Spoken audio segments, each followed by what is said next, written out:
In the heart of competition, where speed is the language spoken, and victory is the only currency that matters.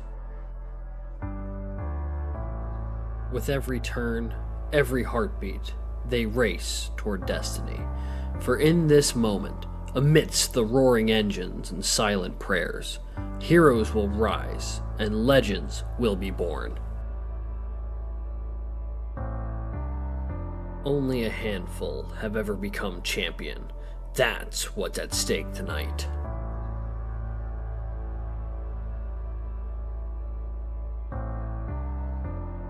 Under the glaring lights, 4 drivers stand at the crossroads of history, and in the end, only one will emerge as champion.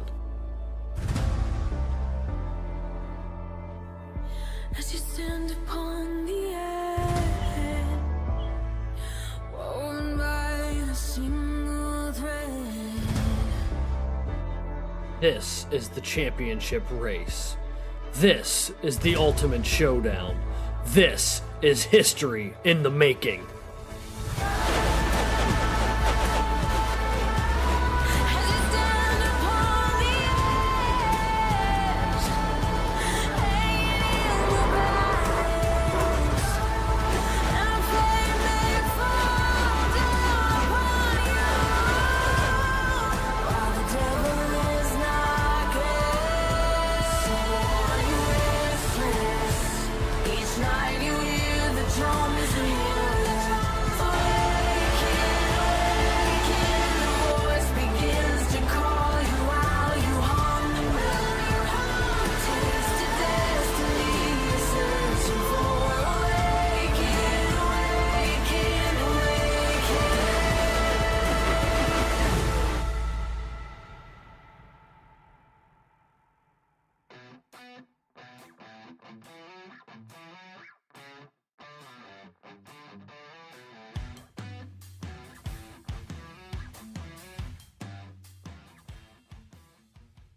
Good evening, everyone, and for the final time this season, welcome to the CIL College Cup Series and our special edition Ignition Zone pre-race show, our championship edition, as we're going to get ready to get excited and get hyped because tonight, Alex, is championship night. I'm your host for tonight, Zach Lindler, alongside Alex Gagnon in the booth, as always, and tonight is a very special night in the College Cup Series. We are going to crown a brand new next-gen champion.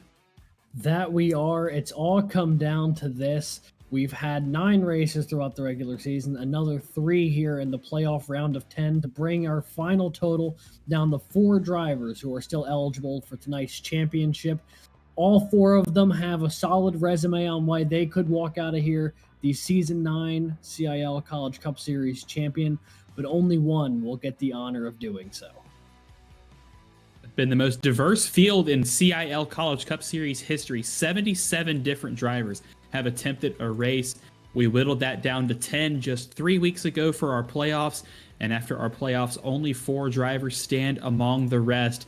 Timothy Moore from Manhattanville College, Matthew Morton from Ohio State University, Drew Jawa, the Golden Eagle from Chattahoochee Tech, and Drew Williams from Clemson University will be duking it out here at Homestead, Miami, over 200 miles to determine who will lift this season's College Cup Series championship.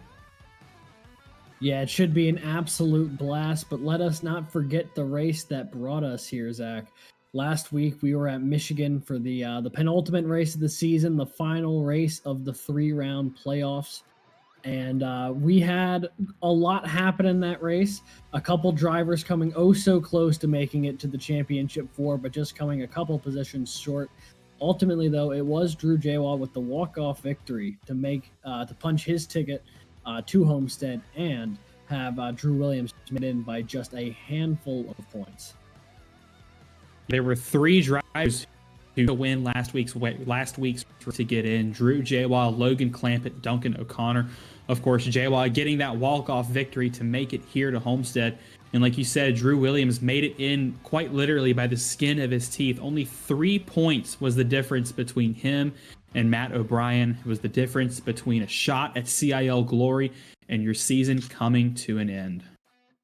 Yeah, it really came down to just the smallest of margins this year, and I have a feeling that that's just a an omen for what's to come here tonight.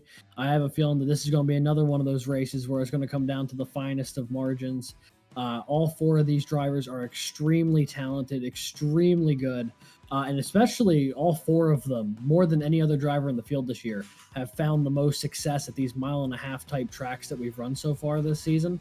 And I really think any of the four of them have a very legitimate chance to walk away with this year's championship, given the fact that, you know, three of them have a win here. And the one who doesn't have a mile-and-a-half victory this season has placed top 5 in every mile-and-a-half race so far that we've had. So there is an argument to be made for all four of them.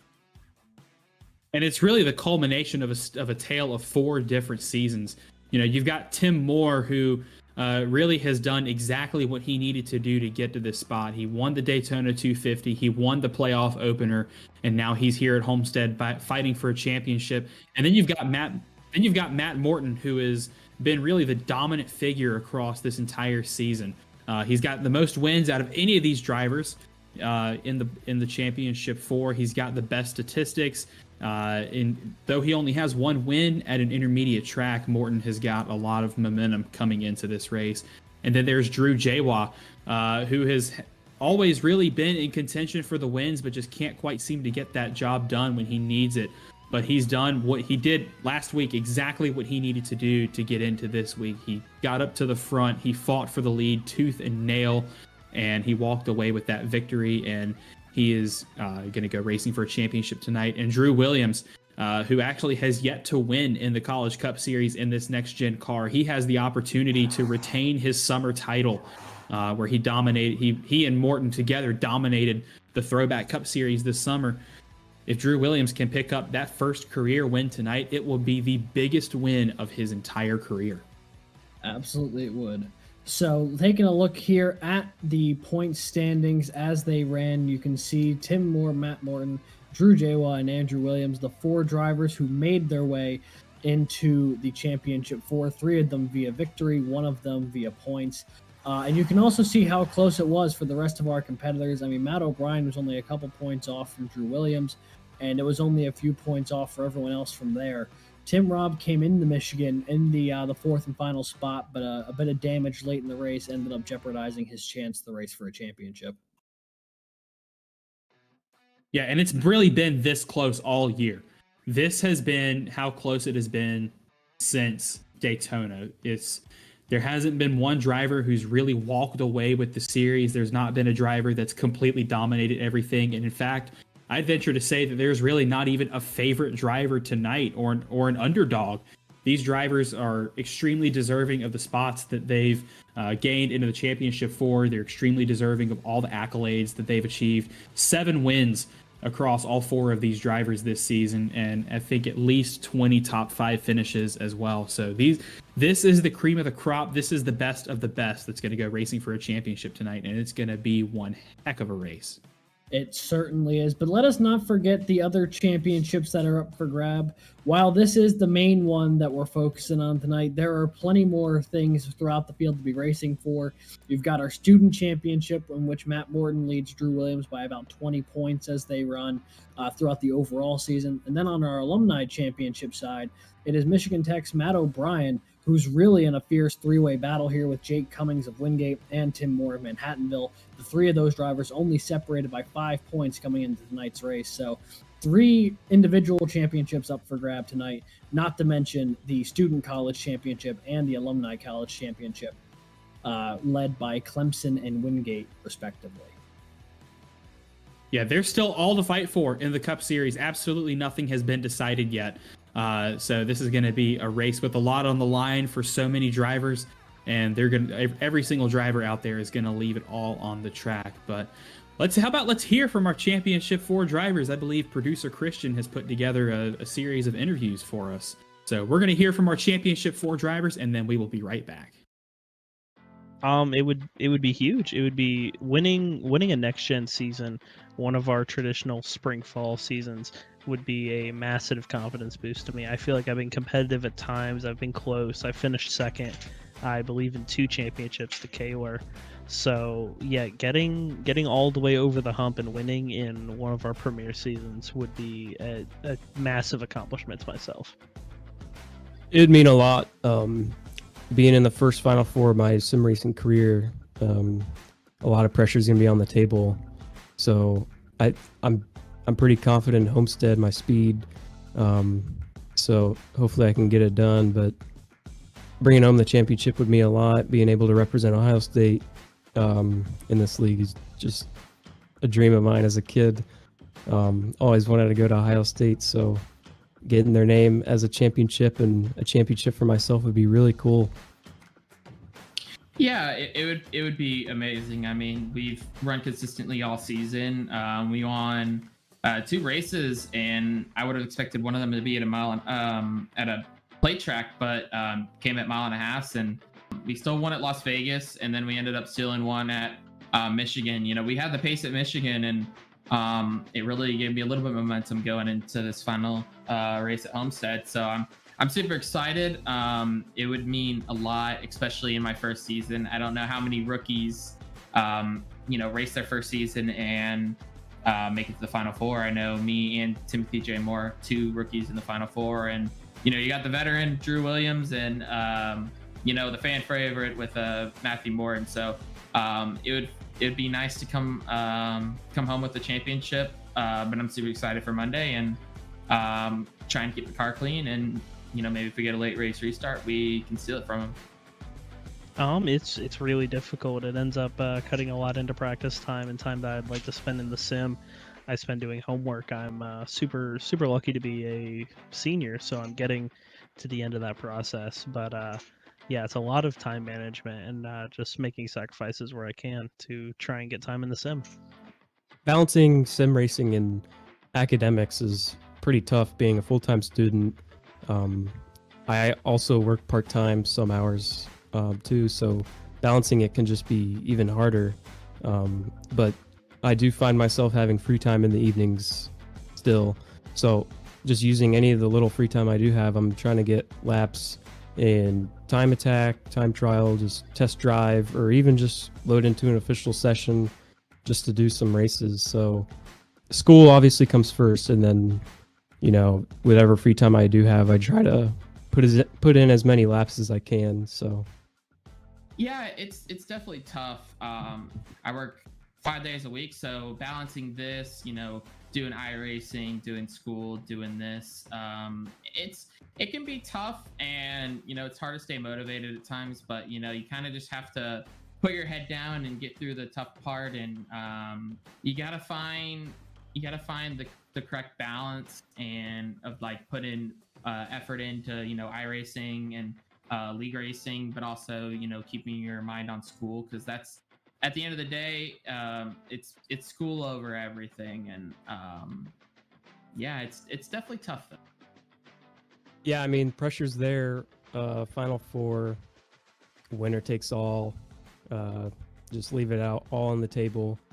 Whether it be any type of race, I always try to, especially in like the formation laps before the initial green, I try to take as many deep breaths, focus on the end and main goal for the race, finish as best as I can, maybe win if I'm in a situation like that.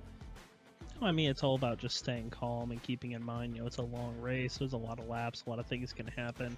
We've seen huge upsets over the season with people coming in and winning from really far back. So just kind of keeping my head in that I've already won one of these before, and I know how to win another one, and just never really out of it until checkered flag falls.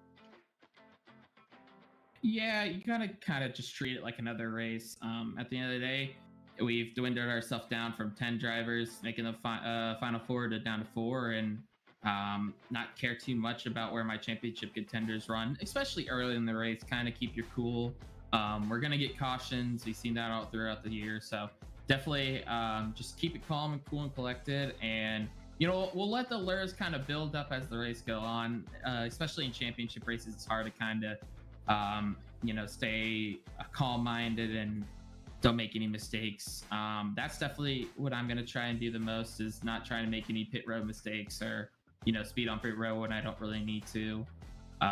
Play the right strategy is definitely going to be tough. I know we're going to get short yellows, short runs, and try and save the tire size as much as I can. So, I'm not too worried about having to handle the pressure. It's just going to be about, making the right decisions. And it's a kind of a different type of pressure, if that makes sense. Yeah, I want to give a thanks to my parents, my grandparents for tuning in this series all season long. It's pretty cool to see them find interest in what I do as a hobby. So yeah, I want to thank them for supporting what I do and watching what I do. It's pretty cool. I want to thank Ohio State, Buckeye Gaming Collective, student organization at Ohio State for gaming in any fashion. So implementing iRacing into a collective group like that, representing them is pretty cool. So Yeah, I mean, all my Orangeville Racing and my Clemson friends, we've been through a lot. We've been through a lot of races, a lot of up and down, and we're at another position where we can steal the spotlight and run away with it. So, hang in there. We've got a big mountain to climb, but we can do it. Yeah, I mean, shout out to all of them. Shout out to you guys for all you guys do for the league. It's always fun talking to you guys after the race, and I'm definitely excited for this upcoming race. I'm not sure what'll happen, but at the end of the day, at the end of the race, hopefully we'll still be smiling. Hopefully, I'm really hoping that I don't get wrecked out early. That would really stink. I mean, I haven't really got wrecked out in any of these races, so it would be a different story. But yeah, like I said, I appreciate everybody rooting for me back at home. I'm definitely excited for this week.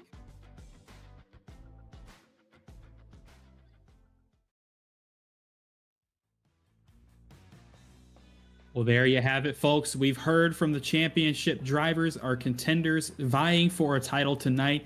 Even a little cameo appearance by Drew Jawa's cat, which was adorable, and I love that cat now.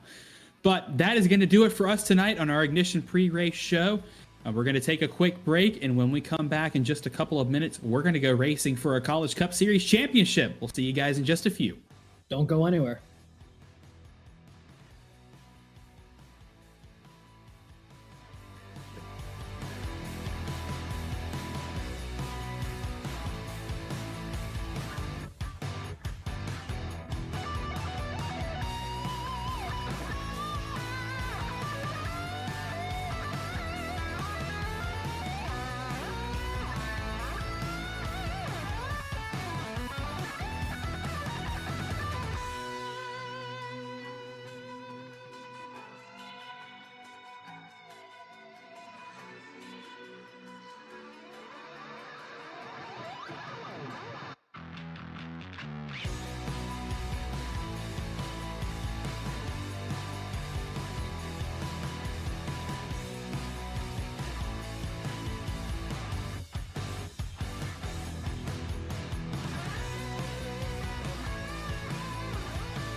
In the words of the late great Ken Squire, when future historians write about the wonders of the world, save at least one chapter for this. At the capstone race of the most competitive, most exhilarating, most dramatic College Cup Series season to date, we stand at the crossroads of determination, grit, desperation, and speed. Where the rubber meets the asphalt, your ears fill with the roar of mechanical monsters, and the scent of burning fuel fills the air. That's where we find the stage for tonight's show. 77 drivers have participated in a Cup Series race this season, the most diverse field we've ever had in the CIL. 10 weeks of hard racing, 7 different winners, and the field was cut to 10. These 10 battled over 3 rounds, but ultimately 4 stood among the rest. Our championship 4. Our first contender, Timothy Moore, the Dark Horse. The Manhattanville College rookie opened his CIL account with a Daytona 250 championship and never looked back. Though his regular season was quiet, he was in the right place at the right time to steal the win at Kansas and with it, a bid into the championship 4. Can Moore secure victory tonight and the title to seal the bookends of his rookie season?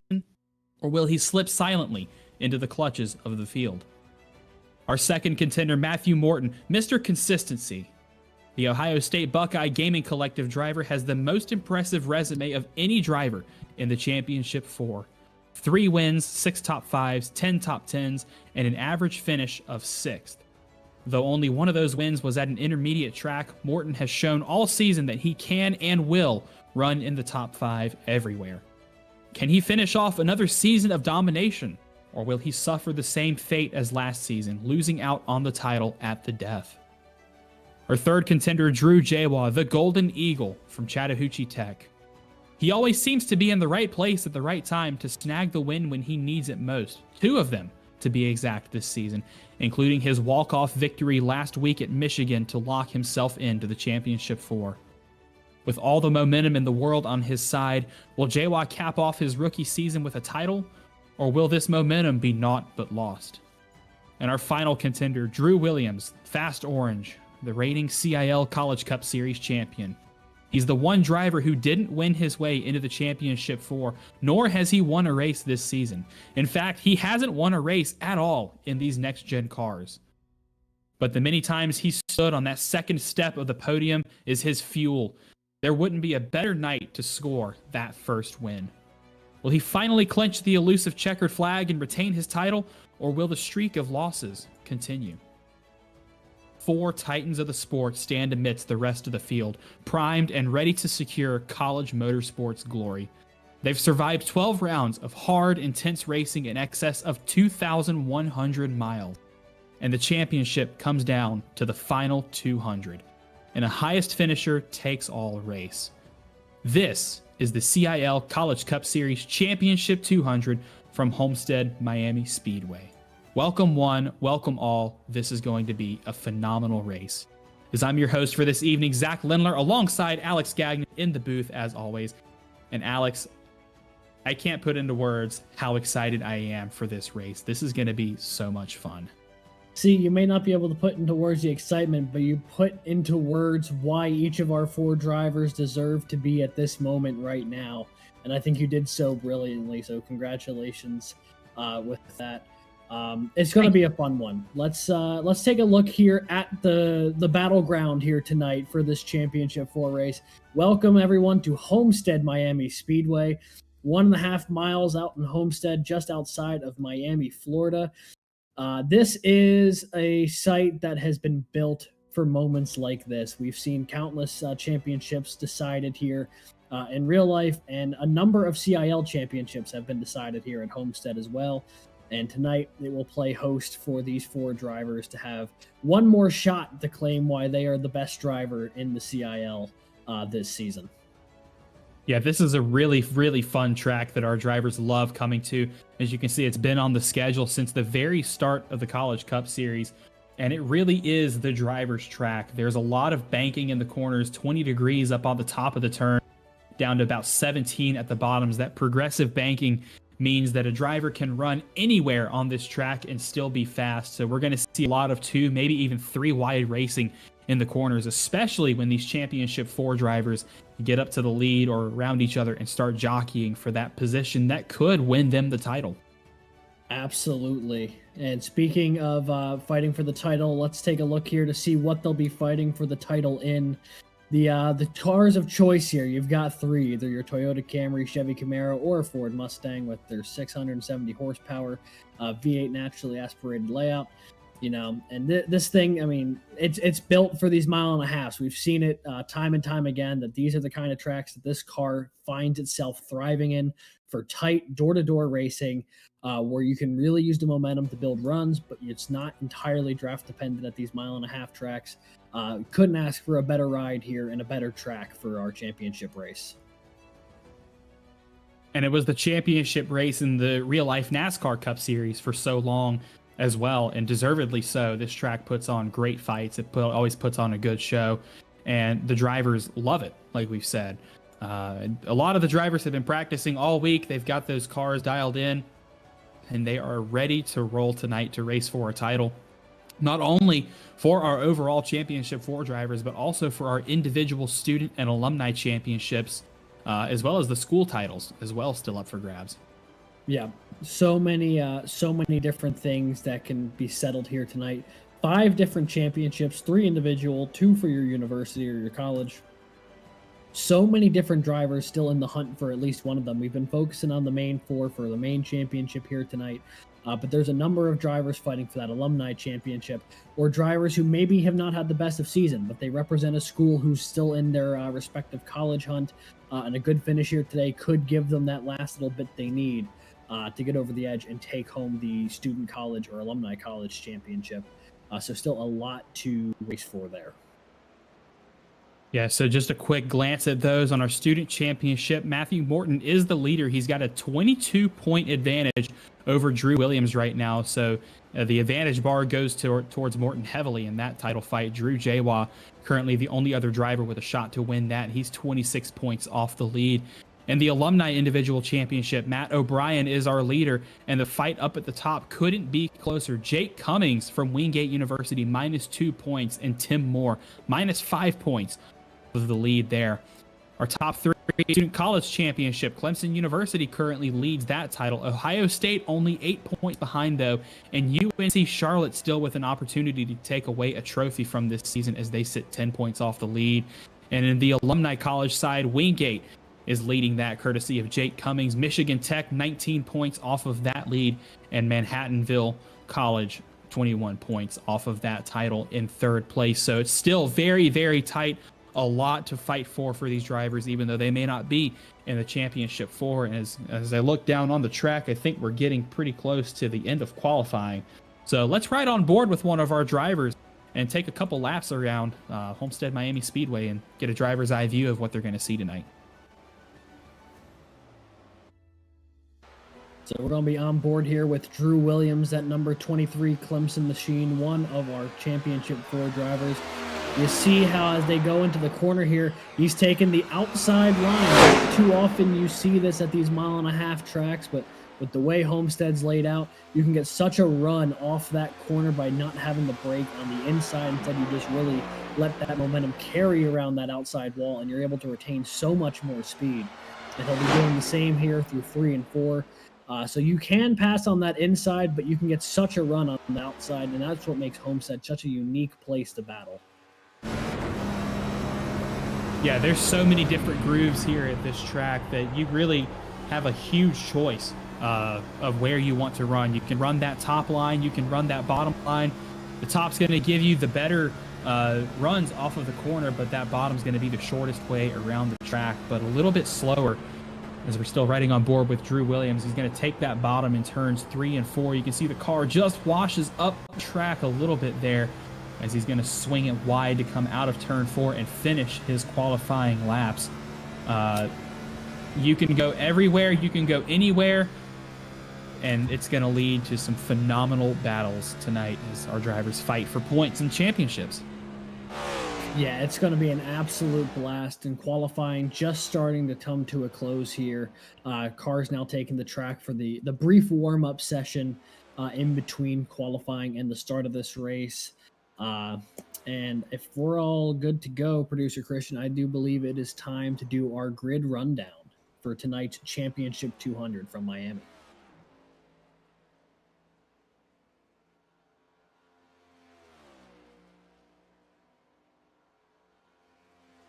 We're waiting for those results to roll in, the bean counters to do their thing. We're going to find the driver who starts on pole, as well as where our Championship 4 drivers are all going to start.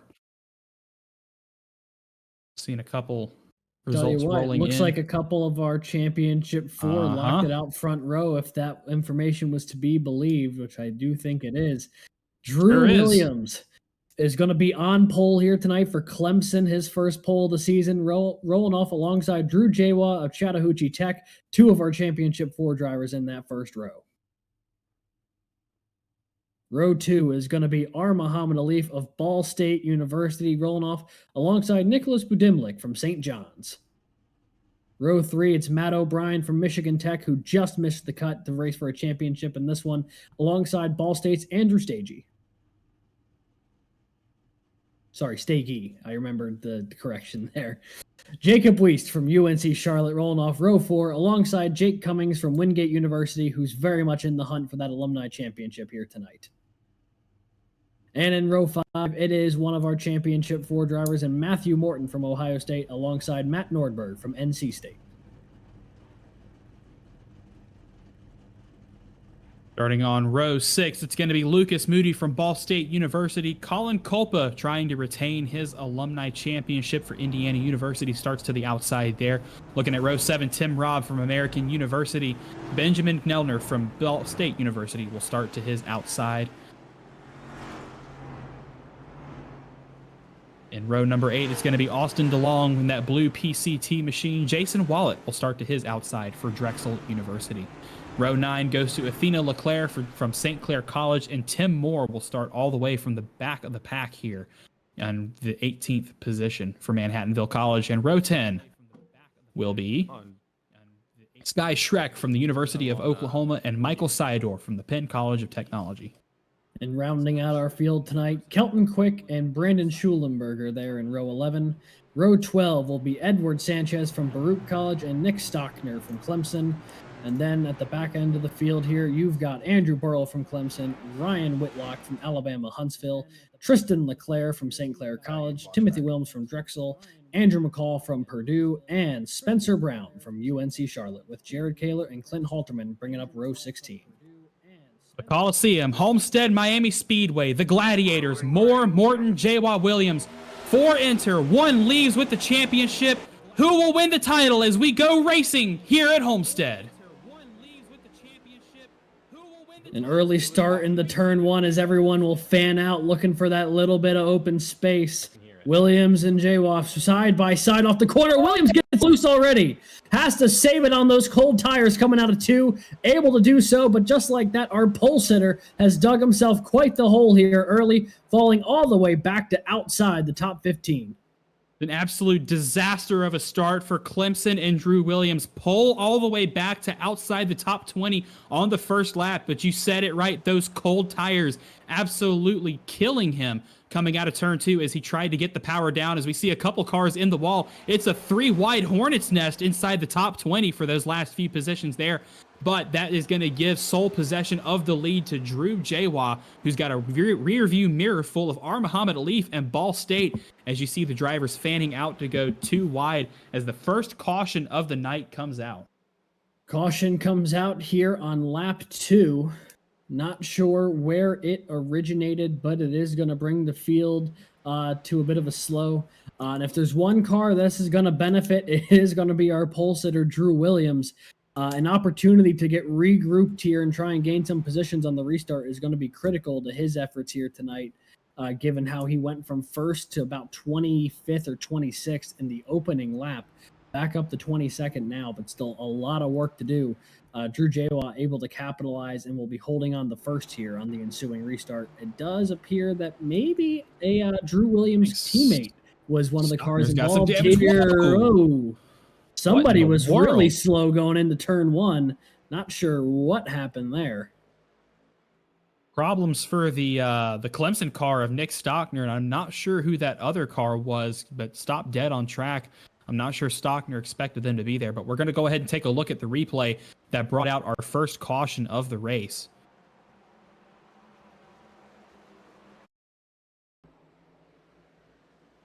So you see Stockner there to the 28. inside of Kelton Quick from Ball State. Just a little bit of contact between the two. It looks like it got Schulenberger and Tristan Leclerc as Ooh. well. Drew Williams able to avoid that one pretty narrowly, but a couple of cars who were already behind the eight ball a little bit with where they qualified, not having a great start to their final race of the season here. I think the conspiracy theorists can calm down a little bit that a Clemson car brought out the caution after a Clemson car tanked on the start of the race, because that was extremely close to ending Drew Williams' night, as well as you see a lot of our drivers towards the back coming down pit road for some fresh tires. So we're 4 laps into this race, and already we're seeing some strategy calls. Yeah, I find that particularly interesting given that, we've only had about 2 laps under green as well. I can't imagine that the tires would have burnt out that much unless, maybe in Drew Williams' case, there may have been something off with the tires when he had that almost spin coming off of turn 2 on the opening lap. But either way, still a little confusing to say the least to me personally, but that's why I'm up in the booth and not down there driving the car. They clearly have a better idea of what they want to do here than I do. And tires, they do tend to wear down here at Homestead, so even though it's only been a couple of laps, might give Drew a little bit of an extra edge to start get some of that track position back. Yeah, the tire deg isn't awful like we've seen at some tracks like Auto Club or Kansas or some of our other 1.5 miles, but it's still enough to where a run of about 10 or 15 laps or so is going to make a pretty decent impact on your lap times. You're going to see it come down by about a half a second every 15 laps issue run. I believe our tire window is going to be about anywhere from 45 to 50 laps. So the drivers will have to make at least 2 pit stops tonight. Whether or not they'll be under green or yellow is up for debate. We'll leave that up to fate. But as the field gets stacked up 2 by 2 once again, it's Drew Jawa on pole for this restart. Muhammad Alif to his outside. How about a shout out to Nicholas Badimlik for St. John's University? I believe this is as high as he has ever been in the College Cup Series, but he's got Andrew Stagey. Is that a special holiday Ball State scheme to his inside? That car looks really good. I like that one. And then behind them, Jake Cummings from Wingate fighting for that alumni championship. Matthew Morton, the next driver in our championship 4, running 5th. But as the pace car makes the hard left onto pit road, Drew Jawa out in front. He's going to hit restart zone, and Barney throws the green. We're back to racing at Homestead. That outside line got a little bit bottled up. Alif didn't get a great launch off the line. Morton was able to time it a little bit better, was able to get right to the back bumper of Badimlik as they made their way into turn 1.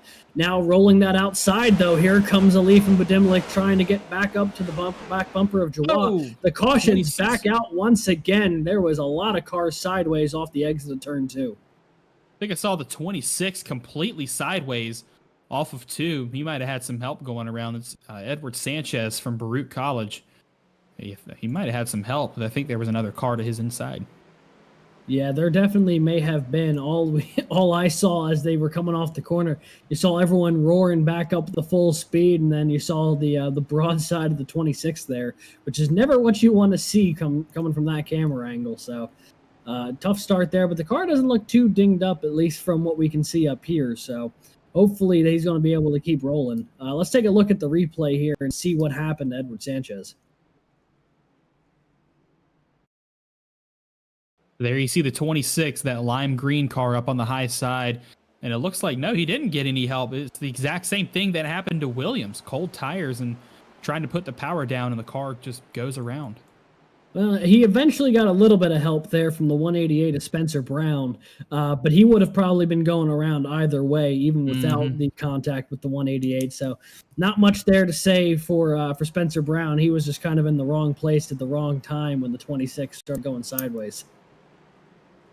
Yeah, and the stewards have spoken on that first incident. It was caused by netcode, so no fault assigned to either of those drivers, the 28 of Quick or the 124 of Stockner. If you're tuning in for the first time tonight and you're not really familiar with what we mean by netcode, iRacing is, of course, a video game, which means that it simulates where the drivers are in real time to the best of its ability. And if iRacing thinks that two drivers are going to make contact just because of internet latency and lag, it's going to simulate that contact as if it would happen. So you can be a couple of inches from somebody on track and still be recorded with contact because of netcode.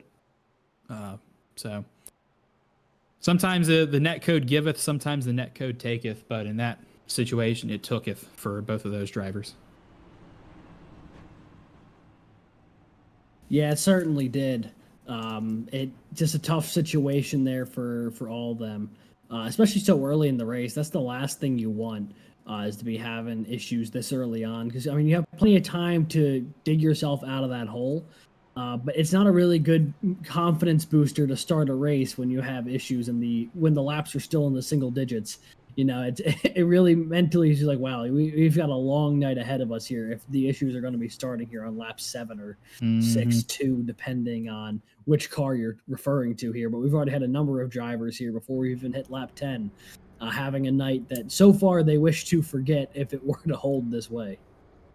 And a night to forget for Kelton Quick in that Ball State 28 machine, as that car has gone to the garage and is out of the race. No, that's a really tough blow. I mean, we've seen him up and down the field all year this year. He's definitely had some good pace at times, but not able to try and show any of it tonight here, is out very early in this race. If that's a driver that I would personally nominate for the Most Improved award, didn't have a ton of pace at the start of the season, but really used the guidance of his Ball State teammates, learned a lot from them, practiced like crazy. And a lot of those Ball State guys have been really, really quick here these last about 3 or 4 races, qualifying up towards the front of the field. Andrew Stagey included in that. Andrew Stagey, I think, might actually be one of my picks for that. I mean, we've seen him before this season, and he was in the field, but he was definitely struggling a bit. This year, though, he's really had some good pace. I can remember very clearly there was a pretty decent part of me that thought he was going to be in it at the end come Talladega a few weeks ago. He was up there for a lot of that race. Just kind of ran out of drafting partners late. But yeah, this whole Ball State team has really been racing by committee. Obviously, R. Muhammad Alif dominant in the Formula C series on Wednesday nights here. But on the Monday night side, has been a lot of different Ball State drivers pitching in. And that's ultimately kept them in contention for that student collegiate championship. They're currently 4th, 29 points back. So the odds aren't great that they pick up the championship here tonight. But they've been in the hunt all season because they've had contributions from so many different drivers. And that's the advantage that comes with multi-car teams for these schools. Yes, a single driver team can win the championship, as in the case of Drew Jawa and Chattahoochee Tech, as well as Jake Cummings and Wingate University, both leading their respective individual championships. But when you have the diversity of drivers that comes with a full lineup of 2, 3, maybe even 4 cars, in the case of like St. Clair and Ball State and Clemson, that really helps your case when you're trying to vie for those individual championships that still mean a lot for those schools and drivers. But you can see the lights on the pace car are out, coming through 3 and 4 for the last time under caution. No changes inside the top 6 that time around. I think I see where Cummings and Morton swapped inside and outside. But as the drivers approach the restart zone, Drew Jawa is going to hit the gas. Barney throws the green, and we're back to racing at Homestead. Jawa got a pretty good launch off the line here. The battle picks up again at second place. Budimlik on the inside of Alif here. St. John's on the bottom. Ball State on the top. Matt Morton sliding in to separate the two Cardinals there, as now Stagey looking to the bottom of Matt Morton, trying to take away that 4th position once again. Drew Jawa has kind of checked out a little bit, but it is an absolute hive just behind him here, as now Jake Cummings trying to run that low side against Morton, trying to take away that position, able to do so. Morton there restarted up in the first couple positions, but now has fallen all the way back to 6th, now make it 7th, as Matt Nordberg will slide on by on the bottom as well. Drew Jawa out front, Matthew Morton running 7th, Tim Moore down in 16th, as Drew Williams has just cracked his way back into the top 20 after that lap 1 fumble. So pretty spread out among our Championship 4 drivers at the moment, but still a lot of hard racing all around the field. You can see all these drivers in the top 10 choosing their lines in 1, 2, and 3, and 4, sometimes running different lines in different corners. I think a lot of drivers really favor that inside line here in 1 and 2, but they'll shift up to that high line, running all the way up as close to the wall as they can in turns 3 and 4. It's a really fun racetrack for that reason. It's really hard to attack, but it's also really hard to defend since you don't know where the guys in front of you and behind you are going to go in the corners. Yeah, and because of it, it creates so many different options to your point, and that's what makes this track such an interesting experience to drive, because there's so many different places you can get this car to work, but it will work in different ways for you. So we're seeing a couple different drivers run that high side. We're seeing some people more comfortable down low. It really sometimes depends on personal preference, but it also creates a situation where if you're trying to pass somebody, it gives you options. And speaking of passing, here comes a Leaf to the inside of our leader, Drew Jawa. The Ball State car looking to that inside. It's a Leaf on the bottom, Jawa on the top as they roll through this corner and back onto the front stretch.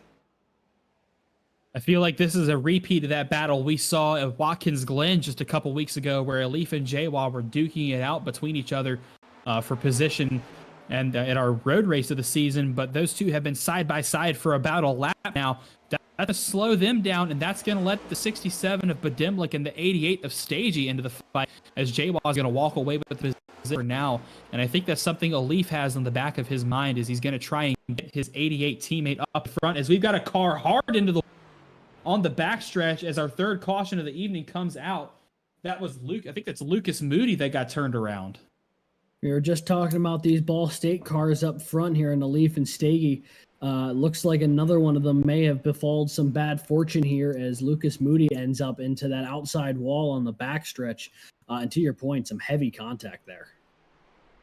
And we're going to try and get a replay as much as we can, as quickly as we can, so we can see exactly what happened. But I just checked over on my other monitor where I got the race playing, and I saw that Ball State machine turn backwards on the backstretch.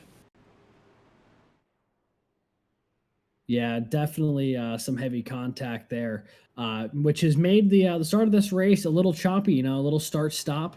They got a few laps in that time around, but even for these leaders, those tires are definitely going to be holding up a little bit better, given they haven't had to run a ton of them under green, which will help extend that pit window a little bit. A little less fuel that has to get burned, a little less tire wear, starts creating some more options. And, each of these restarts is going to start pulling, I think, Drew Williams a little bit closer here. He's now up in the around the 18th, 19th position, but he was in the hunt. But let's take a look at this replay here to see what happened to Lucas Moody.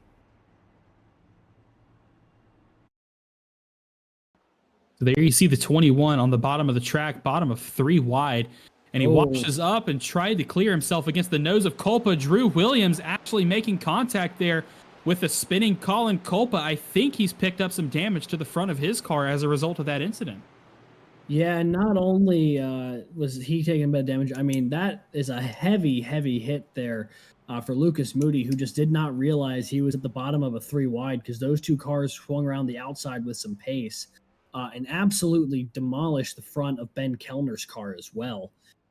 Colin Culpa, I guess, lucky to not to be more involved in that incident than he was. And Drew Williams with a bit of damage as well, so he came down pit road to get it repaired. He had made his way back inside the top 20, but now is sitting back in 28th here after coming pit road when there wasn't a whole lot of takers. So the long climb continues here for the Clemson driver. Seems like every opportunity he gets to try and work his way up to the front, it's a caution that comes out or he gets involved in it. So the hole just keeps getting bigger for Williams. If when you're that far back, every single lap on that timing tower is precious. You need all the time in the world you can to get up to the front, especially with as quick as that 3 and 12 up on that front row have been all night. And I think this actually worked out in favor of Muhammad Elif and those Ball State guys. Elif starting just in front of his teammate Andrew Stagey in that Holiday number 88 machine. I think those two teammates are going to try to work together on this restart to rocket Elif around Jawa. Yeah, I mean, that was the attempt the last time around. It didn't work out super well for him, although I think it was actually think he may have had Bedimlik behind. Leaf may have had Bedimlik behind him the last time around, so could be a little bit different here on take 2. Although I don't know if I necessarily consider Homestead Miami a tandem bump drafting kind of track, but I could be proven wrong here if that's what these two decide to do going into turn 1. Right now, though, Drew Jawa after Drew Williams spun on the opening lap hasn't had a ton of adversity outside of battling past Alif a couple laps ago, but the green flag's back in the air. Barney's going to wave it, and we are racing once again at Homestead. Man, Drew Jawa has got these restarts absolutely locked down. Look at that gap he got to the front of the field, that outside line, just not getting the jump they need from Muhammad Alif, as the 67 of Bedimlik going to try and split the two Ball State cars in P3, but the 88 of Stagey says not so fast as he jumps to the inside, and he's now going to get to the inside of his teammate to get around the 67. Can he come up and clear him just barely? Oh, man. Bedimlik's going to throw the exact same move on Stagey that he used against him last time down the straightaway. Yeah, Stagey really got down to that corner to get around Bedimlik. Now Bedimlik repaying the favors that St. John's machine might try and slide up here off of turn 2. Not entirely clear just yet, so that battle will continue for third. Just behind him, you see Jake Cummings looking to the inside of Matt Nordberg as well.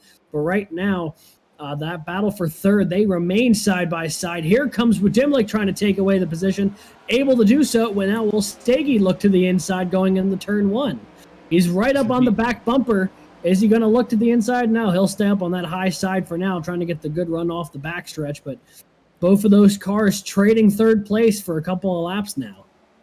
This is the exact kind of racing that Homestead produces. A great shot there from our producers of the cars roaring out of turn 2.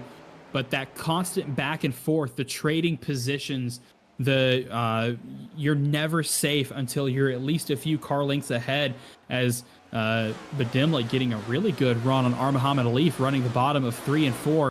As you can see the field coming across the start-finish line there, just how close everybody is.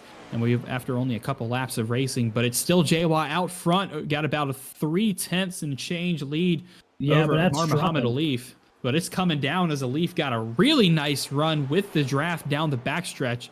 The top 5 now single file. Look at Matt Nordberg cracking his way into the top 5. Good to see him back in the College Cup Series and running so well tonight. Yeah, he's having a pretty solid run in the early going, but right now, Muhammad Alif has closed the gap back to Drew Jawa. It had almost gotten to half a second a couple laps ago, but Alif is really working that high side to his advantage. He's getting absolutely monstrous runs down these straightaways here at Homestead, and it pulls him right up toward that back bumper as they go into the corners again. Where Jawa really gets that advantage back is he has so much less track he has to run going through that low line. And that's the trade-off that these two are having right now. It'll be interesting to see which one will play out better in the long run, whether it's Jawa on the inside or Alif on the outside here as they make their way through 1 and 2 once again. It's Drew Jawa, Muhammad Alif, your top 2, Bedimlik, Stagey, and Nordberg currently in your top 5. The battle for second is pretty hot and heavy at the moment, and so is this battle a little farther back in the field. Hello, it's Athena Leclerc, Tim Robb, and Jason Wallet. 3 wide down the backstretch, now 2 wide as Robb and Leclerc still remain side by side on the outside. Wallet looking to run that bottom line behind Matt O'Brien. This is the battle for 10th right now, with Tim Robb leading the way of that 3-car battle mentioned earlier, but he is right on the back bumper of Matt O'Brien now as they go through 1 and 2. A lot of cars in the fight here in this battle for 9th and 10th.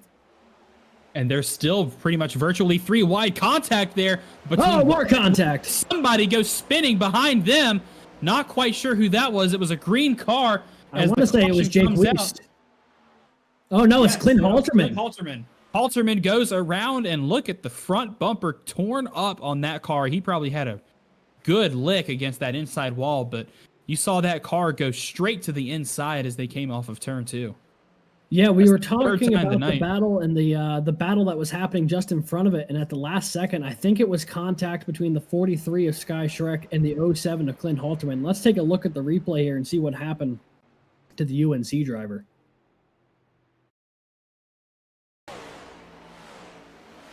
There you see the 07 at the right-hand side of your screen at the bottom of that 3 wide. And the problem has really been the judgment coming off of turn 2, that the drivers aren't giving as much. They're not giving as much space, I think, as they should be. As you saw the 43 and the 07, I don't really think anybody at fault at that incident. Just 2 drivers going for the same spot on track. But I'm not the one who makes that call. We'll see what race control has to say about that in a couple minutes. But and that is one of the fallacies, I believe, of the iRacing spotter. You know, if you have the luxury of having another, teammate or a friend spotting you here tonight, they can tell you, hey, watch out, the car, a lane outside of you is going to get a monster run off the corner. But the iRacing spotter only really lets you know when there's someone directly alongside. So there's a bit of call lack of high. Yeah, there's a bit of a lack of communication with the iRacing spotter. So maybe that had something to do with it there. Not entirely sure. Just a thought. As we had a lot of cars come down pit road. All the Drew leaders. Jaywatt able to hold on to the race off of pit road. Looks like a Leaf is actually going Dimlick to lose got out to around the a Dimlick. Leaf. And then it's Stagey and Cummings, the 5 cars fastest off pit road. But that will cycle a couple of cars who were toward the back of the field, back up front. And look who's back inside the front row. Yeah, but for how long? Drew Williams, Jake Weist, Ryan Whitlock, Colin Culpa. Actually, I think that was a OWR team order between Williams, Whitlock, Stockner, and Burrell. 3 Clemson cars and their technical alliance partner, UAH, staying out there to get that track position. But for how long?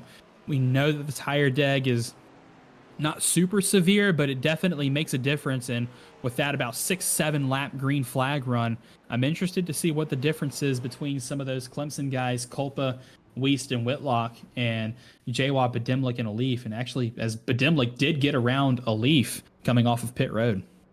Yeah, that's a huge pass on pit lane there for Badimlik.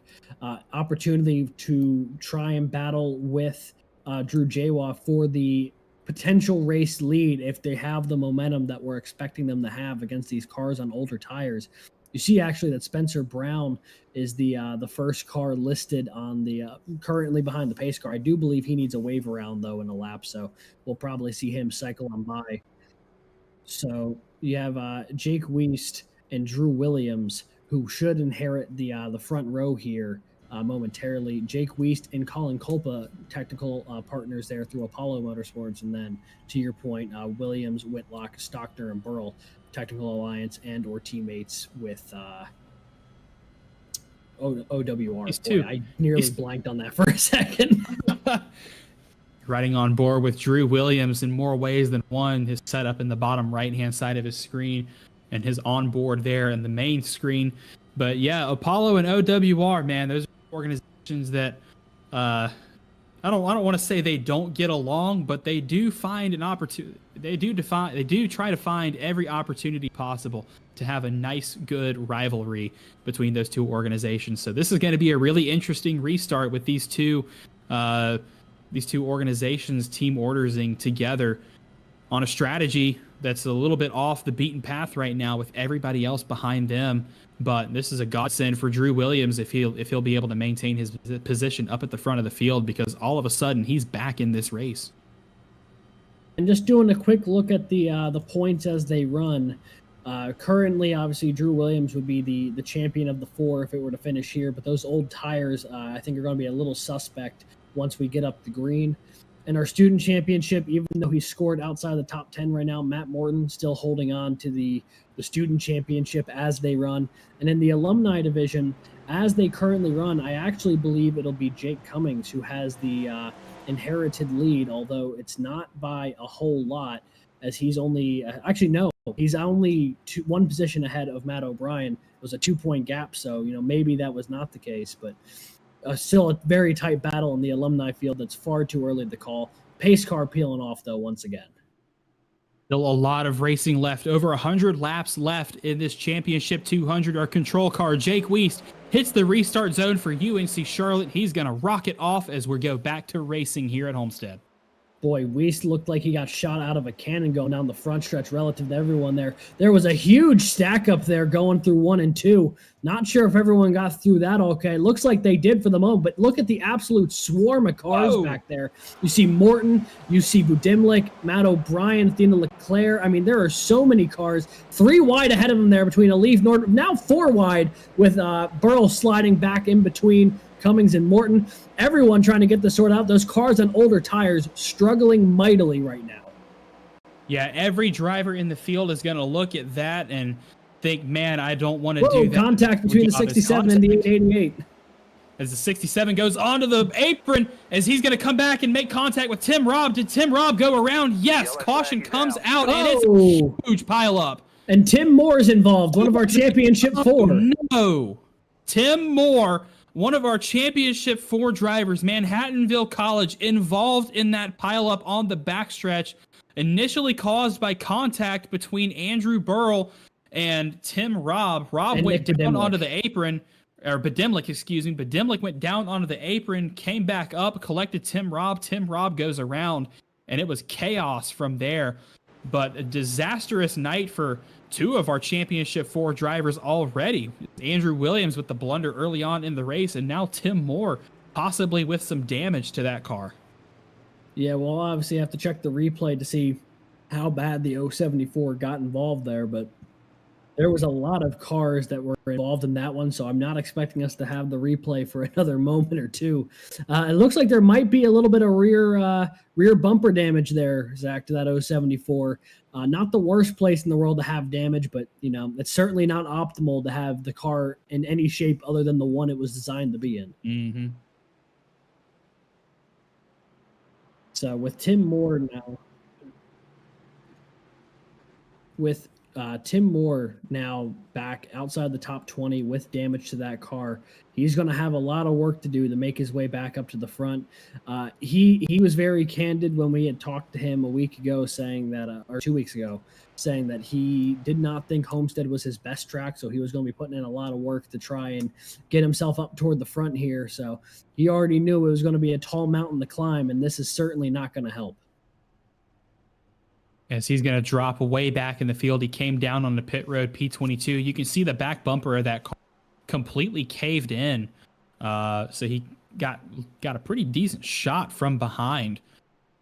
But he's going to lose a few more positions coming down pit road, as I think some other drivers involved in that crash are come down and try to get some repairs done to that car. But looking back up towards the front of the field, Jake Weist able to keep that lead with that incredible restart he got a couple laps ago. Drew Williams still P2. Colin Kolpa was able to secure that 3rd position over Ryan Whitlock. Drew Jawa passing Nick Stockner and Andrew Burl to get up into that 5th position, as now the cars on better tires, hoping to have a longer stint here to use those better tires to their advantage. But we're going to take a look at the replay of that huge pileup that brought out our 4th caution of the night.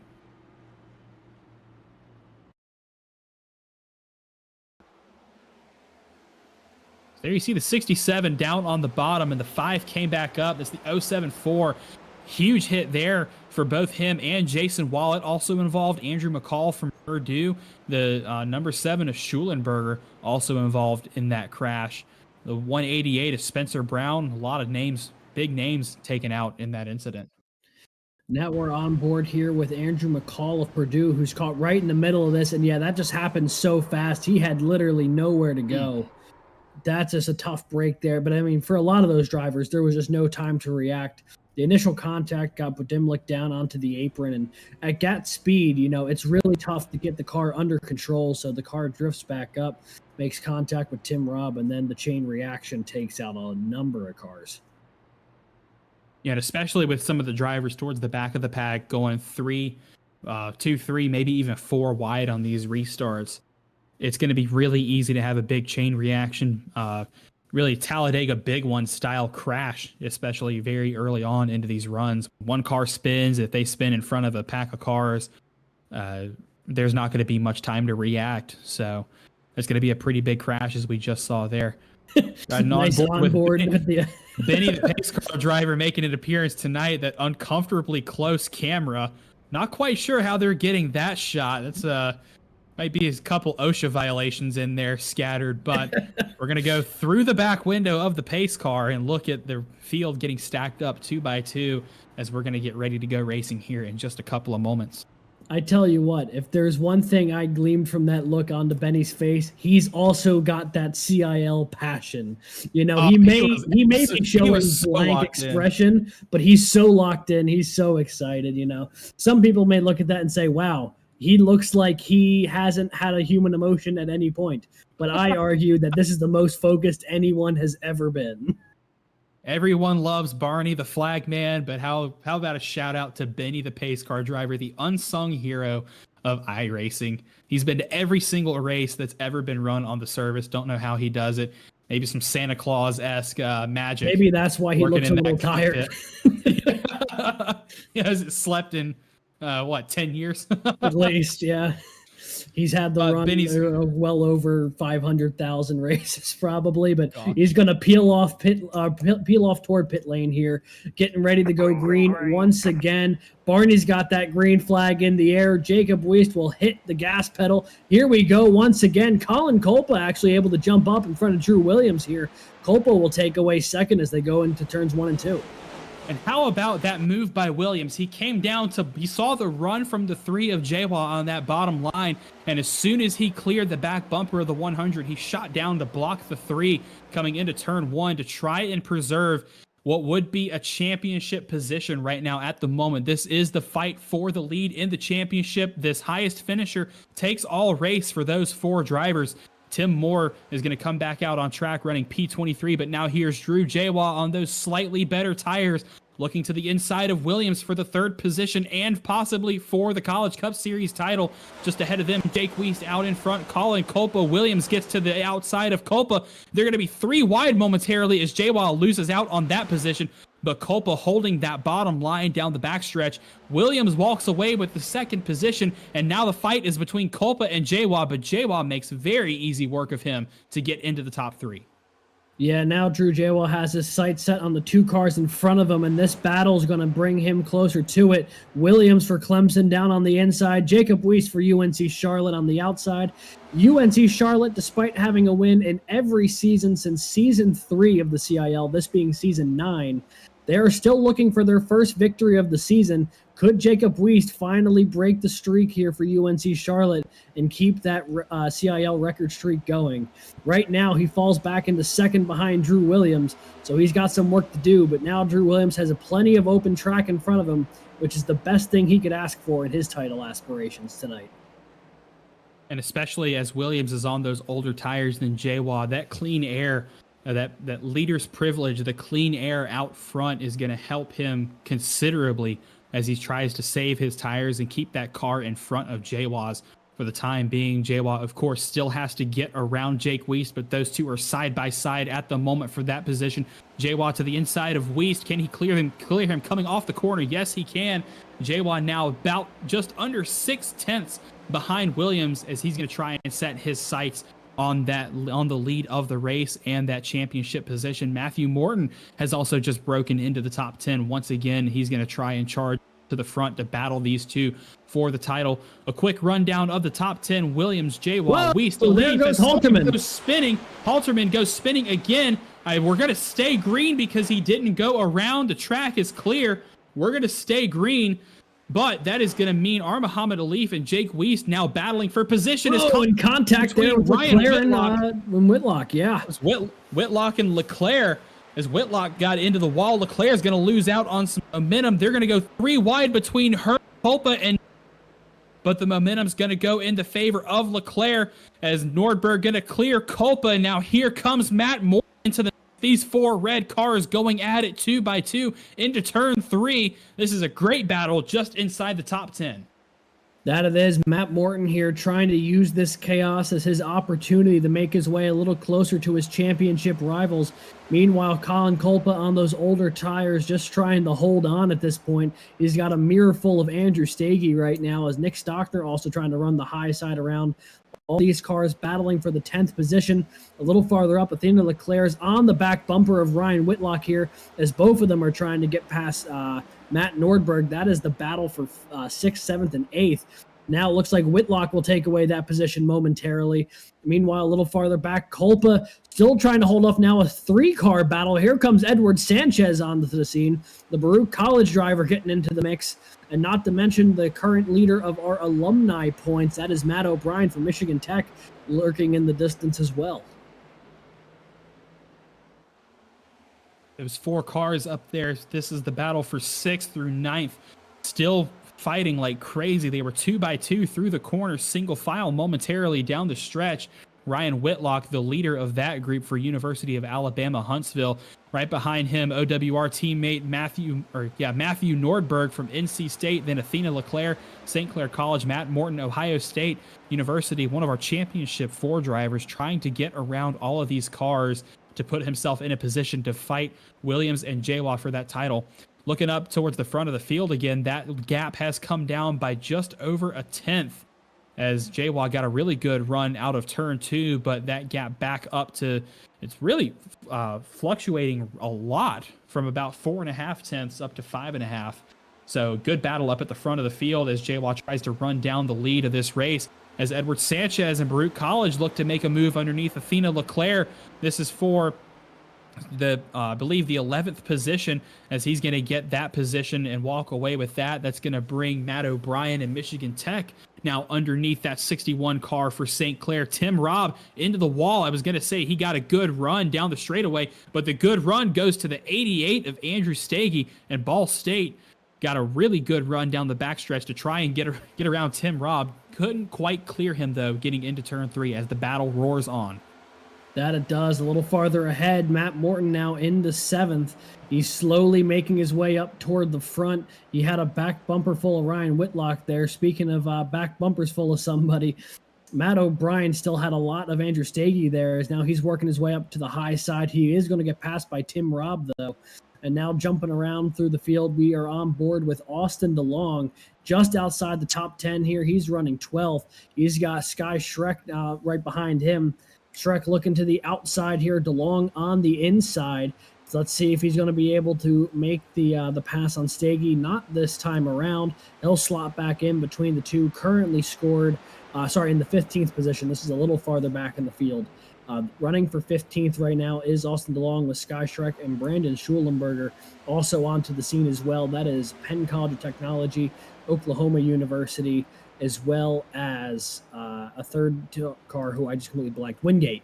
Brandon Schulenberger from Wingate is the third car into that mix as well. Meanwhile, a little farther up front, almost some 3 wide action there. We're going to go side by side because guess who has caught our leader? Drew Jawa has made it a battle up front with Drew Williams.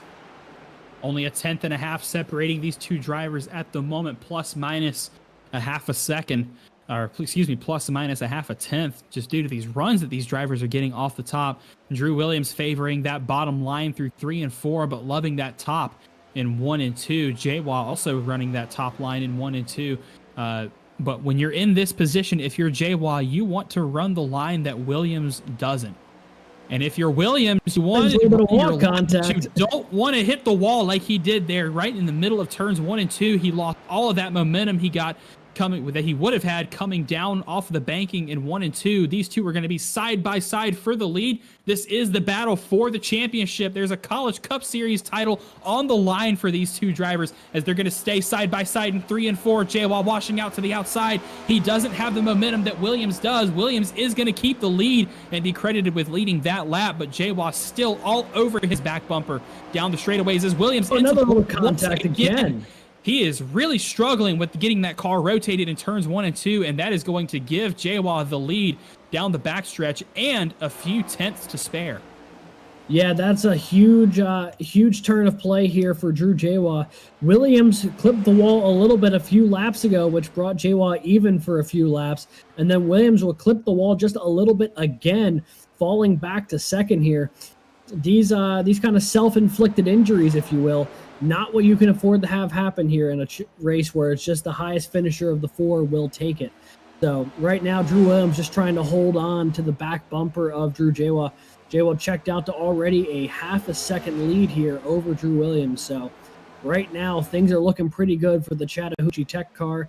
Looking a little farther back into the field as well, Matt Morton had moved his way into 6th place, so the Ohio State machine is starting to slowly creep his way forward to try and make this a 3-car hunt for the championship. But right now, it is Drew Jaywall running away from Drew Williams. And Tim Moore has worked his way back up inside the top 20. He restarted from that most recent caution outside the top 25. Oh, the caution's out. So, and the caution does come out. You can see the disappointment on Jaywall's face the moment he saw that yellow flag riding on board with him. But we're going to take a look and see what that brought out. But that is always the best feeling and the worst feeling at the same time whenever you just take the lead and you're running away from the guy behind and the caution comes. Yeah, I mean, in Jaywall's case in particular, I'm pretty sure that's probably as worse a feeling as you could hope for, because you clearly had the advantage of the two and you were pulling away from him. But we'll take a look to see what the caution was here. We believe it was the St. Clair machine of Tristan LeClaire in the 49. Let's take a look. There you see the 49 kind of by himself there in turns 1 and 2 as the car.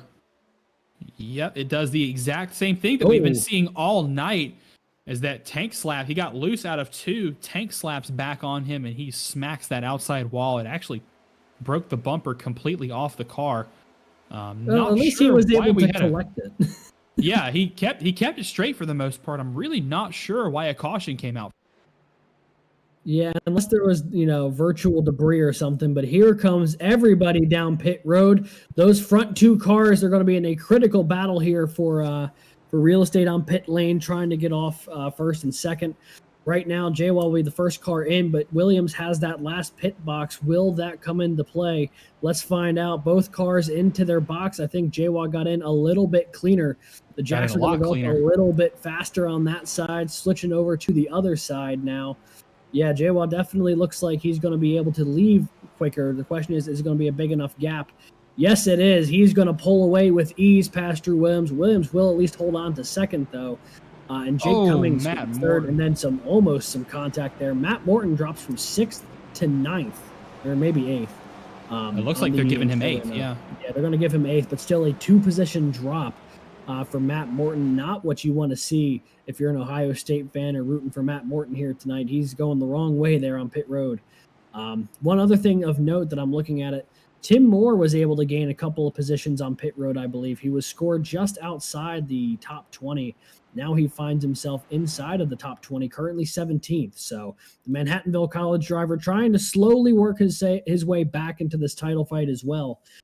He is ahead of where he qualified now, not as high as he ran at the time of caution, though. So still plenty of work to do for the 074 of Manhattanville. I do want to give a shout out to Drew Williams, though, with all the bad luck and the self-inflicted mistakes he's had tonight. That pit strategy worked absolutely perfectly to keep him in the title fight.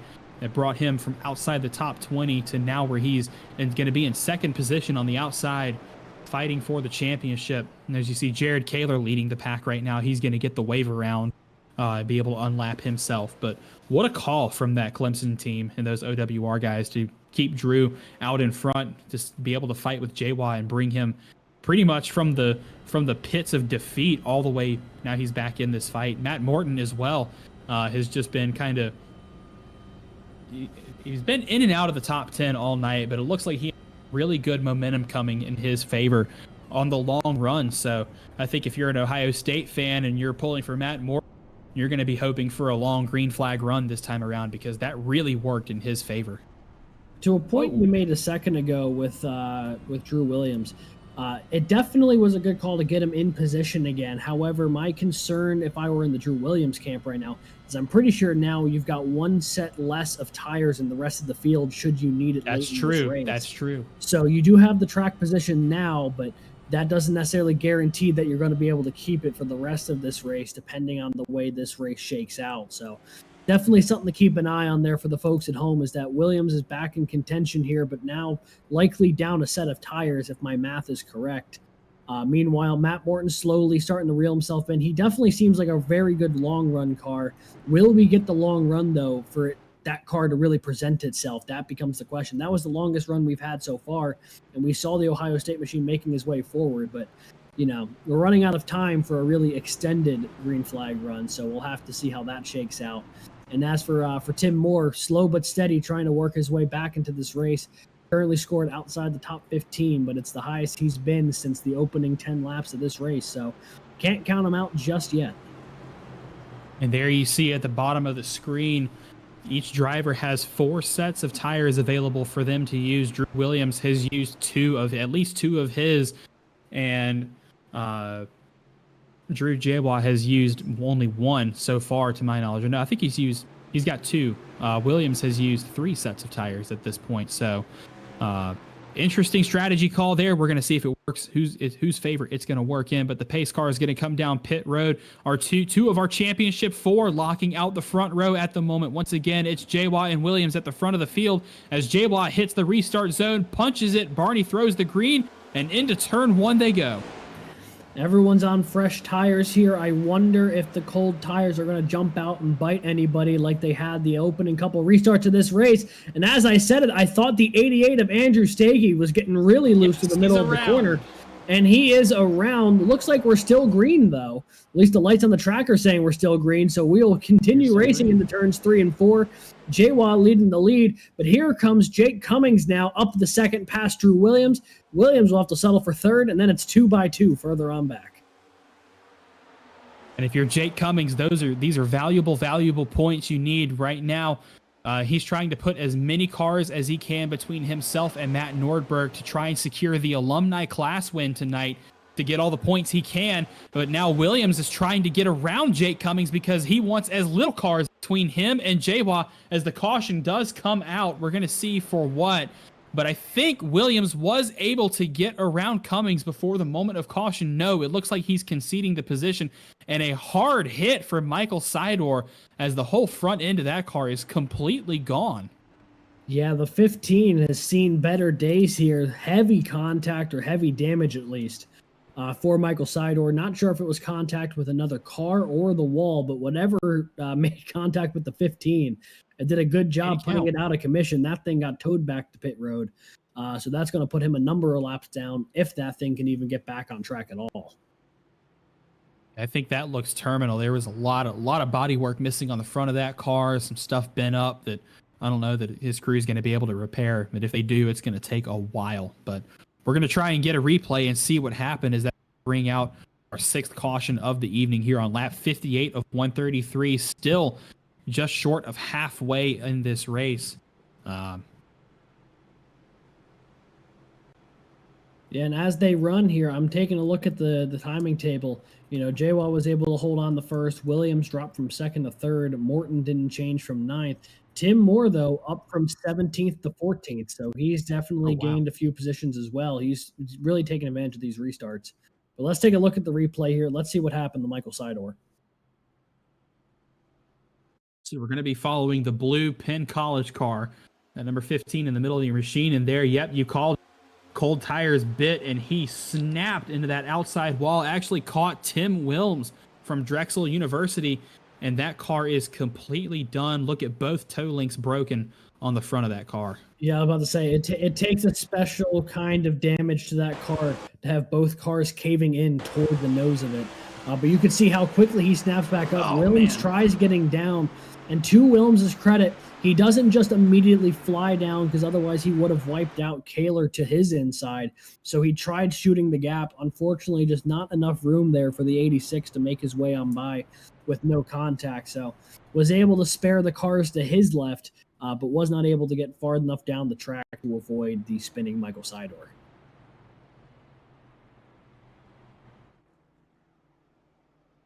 So as this, at each of these restarts here, I think of our Championship 4 drivers, the one it negatively affects the most is Matt Morton, just because we know his car has really been good on the long run so far tonight. And I think if it's helping anybody, it's helping Tim Moore slowly claw his way back into contention here. He's within a stone's throw now of Matt Morton, who's within a stone's throw of the lead. So, only a couple of degrees of separation now for the Manhattanville car. But looking at it as well on our student side, Matt Morton still in control of the student championship as they run. He was 22 points clear of Drew Williams entering this race. So right now taking care of business, at least for the student division championship. And on the alumni division championship, Matt O'Brien currently runs 8th, but Jake Cummings currently runs 2nd, which as far as the alumni class goes, there is 2 cars of separation between them and Matt Nordberg and Jacob Wiest, which would be exactly enough positions to give him a 1-point advantage over the Michigan Tech machine. So that alumni championship getting really spicy right now. One thing to keep in mind is the winner of the race gets a 5-point bonus. They get 40 points instead of they get 40 points as opposed to the runner-ups 35. So that actually true, and it actually closes that up a lot. Yeah, it makes it all the more critical then Cummings holds on to that spot, because right now he'd be 6 points clear then of O'Brien.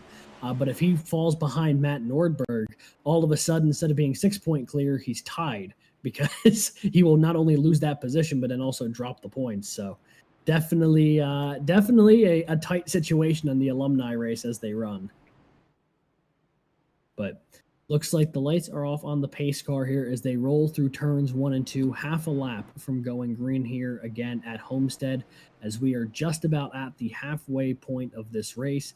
Drew Jawa leads for Chattahoochee Tech. Jake Cummings from Wingate currently 2nd. Drew Williams of Clemson 3rd, with Matt Nordberg of North Carolina State 4th. Edward Sanchez of Baruch College 5th. Jake Wiest of UNC Charlotte 6th. R. Muhammad Alif of Ball State 7th. Matt O'Brien from Michigan Tech 8th. Matt Morton from Ohio State 9th, and Ryan Whitlock from the University of Alabama Huntsville in the 10th position. Nice little round out of our top 10 there as we're slowly but surely approaching the halfway point in this Championship 200. If you're just now, welcome. We're glad you decided to join us. We're just now coming off of our 7th caution of the race, and we're going to go green flag racing here when they hit lap 63 of 133. Still a lot of racing left in tonight's races. Drew Jawa, he's got championship rival Drew Williams right behind him as Jawa hits the gas in the restart zone, and they're off to turn 1. We're racing once again. Nice aerial shot here to see how everyone's going to fan into this corner. So many different lanes to choose from. They're getting 2, even 3 wide there from about 4th on back. You see Jake Wiest trying to get around the outside of Nordberg. Will settle back in. Sanchez got really loose down into the apron of the backstretch. He'll slide back up in time to make the corner, but there'll be 3 wide through there. Alif trying to get a nose ahead a little farther back. But the battle for second, you've got Jake Cummings and Drew Williams side by side coming off the corner back down the front stretch here for lap 64. Looks like Williams able to take away that position, at least for the moment, but they'll dive back into that corner. Williams taking the high side, Cummings taking the low side, and that side-by-side battle will continue through the corner. This is one of the biggest leads we've seen all night, about 4.5 tenths. Whoa, As Tim they Robb. go spinning. Tim Robb, all the way down to the inside of the track, hits the inside wall. We're going to stay green, as he's going to get it turned around back out on track and try to get that car limped around to pit road. He smacked that inside wall pretty good, but I feel like that was just a carbon copy of almost every single incident we've seen tonight. Somebody gets loose off of turn 2 and heads either towards the inside wall or snaps back around, clips that outside, and gets someone else involved. But we are still green out in front. This battle has shaped up. Once again, it's Drew Williams on Drew Jawa. Clemson on Chattahoochee Tech. This is the battle for the lead of the Championship 4 in this highest finisher takes all championship race. Our Championship 4 don't have to win. They just have to beat the other 3 drivers. As we're going to take a look at that replay on the bottom of your screen, you can see Ryan Whitlock actually got into the wall, tagged the 5. The 5 went down low. Yeah, Made contact DeLong with hit Austin Tim Robb DeLong. DeLong hit Tim Robb like a cue ball there in a game of pool.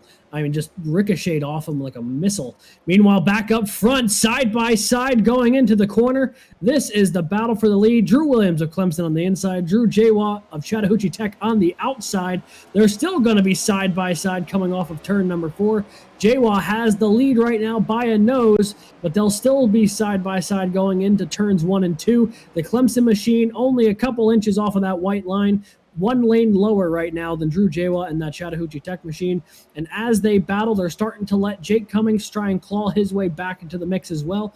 That gap back to third now, less than half a second. But now Williams lunges in, a little bit of contact between the two. Both of them are still rolling through that corner, though, still charging off of turn 4 down to the front stretch. This is a battle not only for the lead, not only for the season, but for the championship as well.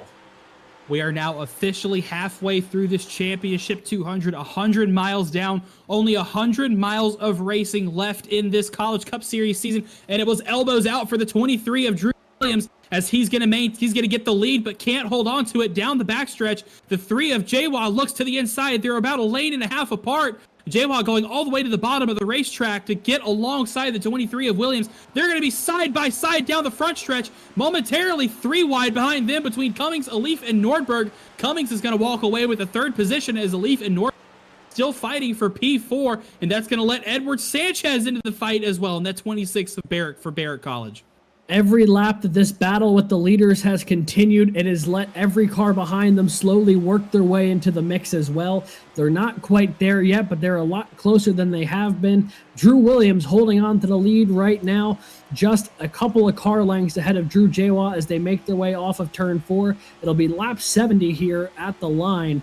Right now, Clemson has the 2 car length advantage. They'll look to take that inside line. Jawa will follow suit down on the apron, or right next to the apron. Cummings on the low side as well. Muhammad Alif, the first car to take the high side back and forth. Cool, calm, and collected is Williams in the cockpit of his new sim rig that he bought this season. As you can see, the focus, the determination in his eyes. He knows what's on the line. His first ever win in the College Cup Series on the next gen side, and possibly his 2nd ever title, making it 2 in a row. Jawa, on the other hand, the exact same calmness, I'm guessing, in his cockpit, but he knows that there is only one position that separates him from a championship in his rookie season. We are over halfway through this race. The laps are ticking down, and it's a strategy. It's a chess match between these 2 drivers on different strategies. Look at the focus in Jawa's eyes. Every input, every throttle press, even on the brakes, is calculated, and it has to be absolutely perfect to be declared the champion of the CIL. Yeah, right now, a really good battle taking shape between first and second. Looking at our other 2 championship drivers as well, Matt Morton has gotten up to 6th and is about to make it 5th if he can make his way around Edward Sanchez here in just a moment. He's right on his back bumper. And then back in 11th now is Tim Moore. He's knocking on the door of the top 10, so both as these 2 drivers in Williams and Jawa battle for the lead, their 2 rivals are starting to slowly creep up the timing table a little bit closer to them. In between them, though, you've got Jake Cummings and Muhammad Alif side by side for 3rd right now. A little bit of contact between the 2. Contact between Jake Cummings and Muhammad Alif. They will remain rolling through the corner here as they make their way off of 4. You've got Alif on the inside, Jake Cummings on the outside. That lower screen shows that battle in progress. The top screen right now shows that battle for the lead between Drew Williams and Drew Jawa. I talked about that chess match just a couple of laps ago, and I think these 2 drivers are going to kind of figuratively lift off the gas a little bit when it comes to fighting each other. They know there's still a lot there's still a lot of racing left in this event. There's still a lot to go before that checkered flag flies. So maybe Drew Jawa biding his time right now, waiting for an opportune moment to strike and try and take that lead away from Williams. But Williams, for the time being, still has that peace of mind of being out front. He knows he's out front. He's in the right position to win the title. All he's got to do is make sure he keeps it that way for another about 50 laps.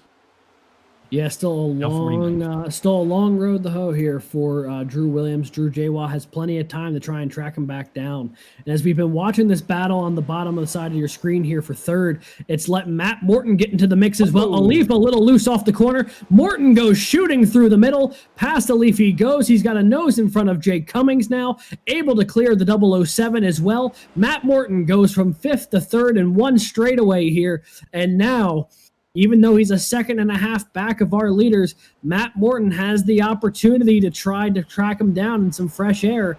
Can he make this a 3-car battle for the lead and a 3-car battle for the championship? All right, boys and girls at home, this is exactly what you tuned in to watch tonight. Matt Morton has now worked his way in the top 3. He's 1.8 seconds off the battle for the lead, but he's got relatively clean air in front of him. He can work his way up to get in the range of Williams and Jawa and fight for this title. It would be a 3-car battle for the championship if he can get up there, but he's got to bide his time. Still a lot of racing left to do in this event, and that gap hasn't come down a lot, nor has it grown any to his advantage. Yeah, he's maybe chopped off a 10th since he got clear of Cummings and Alif. Alif has looked a little impatient back there in 5th. Every time he's come off the corner with a good run, he's just given a bit of a shot to the back bumper of the 007. I don't know if it's just because he wants that run the high side and Cummings happens to be in the way. Maybe he's a little frustrated that they're battling his let Morton pass the both of them. Who knows? But either way, another little tap to the back bumper here from Alif to the back bumper of Cummings. That's like the 3rd straightaway in a row now. We've seen a little bit of contact between those 2 cars. So perhaps some tensions flaring up behind the wheel here. Is another bit of contact there with Alif and Cummings. He is just punting the 007 down every straightaway he can. Look, what did you say at the top of the show, that this wasn't a bump drafting track? I think Alif's proving you wrong right now. Yeah, color me impressed. Both of these guys. Yeah, I was not expecting this to be a bump draft kind of track, but they have gone out of their way to prove me wrong time and time again over the past couple laps here. But as I'm watching it right now, Drew Jawa, I think, just kind of settling in the second, not letting Drew Williams get too far away, and maybe using it as an opportunity to try and cool his tires off a little bit, to try and get another run toward the lead later on. Both of these guys were fighting really hard for a few laps, now maybe trying to dial it back to make sure they have something for the end if this thing goes green all the way. Alif has gotten around Jake Cummings there for 4th on the bottom of your screen. And as all of this has kind of happened, Matt Morton chopping off another 10th from that lead. The progress has been slow so far for the Ohio State machine, but he's starting to make a little bit of headway into catching Drew Williams and Drew Jawa. Yeah, 2 things to point out. That gap between Jawa and Morton has come down by about 2.5 tenths since Morton took that 3rd position away. And another thing that these drivers are going to have to keep in the back of their minds is there is still at least 1 more pit stop to go in this race. The fuel window, as we saw in the strategy rundown, it lasts a maximum of about 60 laps. So we're looking at gas running out in about lap 120 as now Jawa decides it's go time. He's going to try and make a move on the 23 of Williams. He shoots to the inside in turns 3 and 4. They're going to go side by side once again. These 2 drivers battling for the lead. Jawa is he going to clear the 23? Yes, he can. He chops his nose coming out of turn 4 and will take the lead of the championship. Here on lap 82, Chattahoochee Tech's Drew Jawa back to the front. Drew Williams, though, less than a bumper away from the back end of Drew Jawa's car. He's going to lay in wait coming off of turn 2. Will he try and make his move here? Not this time. He's just going to hang in the draft right behind the 3. Looks to run maybe about a half lane higher, maybe get a little bit of fresh air on that grill. Now pokes out to look to the outside, swings way up there through 3 and 4. Not sure if that's going to help him get a huge run or not. But as this battle has commenced, all of a sudden, Matt Morton has cut that deficit from 1.6 seconds to 1.1. The Ohio State machine is starting to bear down on Clemson and Chattahoochee Tech here as they're battling between each other has been incredibly entertaining, but is now also starting to slowly let a 3rd member try and work his way into the mix. If these 2 run nose to tail single file like they've been doing for a considerable portion of this green flag run, then that gap is going to maintain between them and Morton. But the second they go side by side, that they start racing each other, that's going to slow both of their lap times down by a couple of tenths per lap. Matthew Morton made up a half a second in a lap and a half. That is a considerable amount of time, and you can see now Williams can see that 13 machine from Ohio State out of his rear view mirror. But Jawa more concerned with the 23 of Clemson in his rear view mirror. As the 2 are going to stay single file for the time being, I think they saw just how much of a run Matt Morton got on them as that gap has opened up just a little bit more over the last couple of laps as they've continued fighting. Yeah, one thing that I've noticed is, whenever things have started getting a little too intense, perhaps between these two drivers, they've had the state of mind to back it off a little bit, settle in, get your tires cooled down a little bit, make sure you have something for another run later on. And I think this is coming a good time for both of these drivers, because if they remain side by side, Matt Morton was only about 2 or 3 tenths away from starting to get within actual drafting range of the back bumper of Williams here. And if he can get to it in like that 7 tenths of a deficit mark, we could start seeing him close up that gap in a hurry. Because right now, the only thing that has really helped Morton get up there has been slightly fresher tires from not having the battle like these two have, and the little bit of clean air. But if he gets that draft on top of that, he might be able to pull up to these two in a hurry. So right now, these leaders really trying to be mindful of that, I think, as they also see a little bit of lap traffic getting out of the way. Spencer Brown going all the way down to the bottom of the track to let the leaders on by. You can fight for position if you so choose, but when it comes to the championship race, I don't think anyone's going to bat an eye getting out of the way of the championship title fight here. Yeah, fair play, good sportsmanship there from Spencer Brown. He recognizes that these two are fighting for the championships, that he says, I'm not even going to bother. I'm going to let them go by, so I'm not even a factor in this. So good on him for letting them go by. But, that I'm looking at that gap, that number next to Morton's name, that just keeps coming down. It was about 1 second and 1/10 a couple of laps ago. Now he's cracked into the 6 tenths mark for the first time since the restart. Matthew Morton has pushed the NOS button on his wheel, and he is driving up towards the guys in a hurry. The one thing we said about 30 or so laps ago, maybe about 35, was that Matt Morton's car felt like it was the best of any of them on the long run. On the long run. What has this been? An extended run. This run. has been a longer run from what we've had for a lot of the night. And all of a sudden, it should not be a surprise that Ohio State number 13 has come alive in the past couple laps. He's now within half a second of Drew Williams and closing, which means he's within 1 second of our leader, Drew Jawa. Tim Moore still hanging in the back end of the top 10 here, trying to rebound from that earlier incident. But hello, Matt Morton. There's a third car on the scene here for this championship fight with less than 40 laps to go, or about 45 laps to go.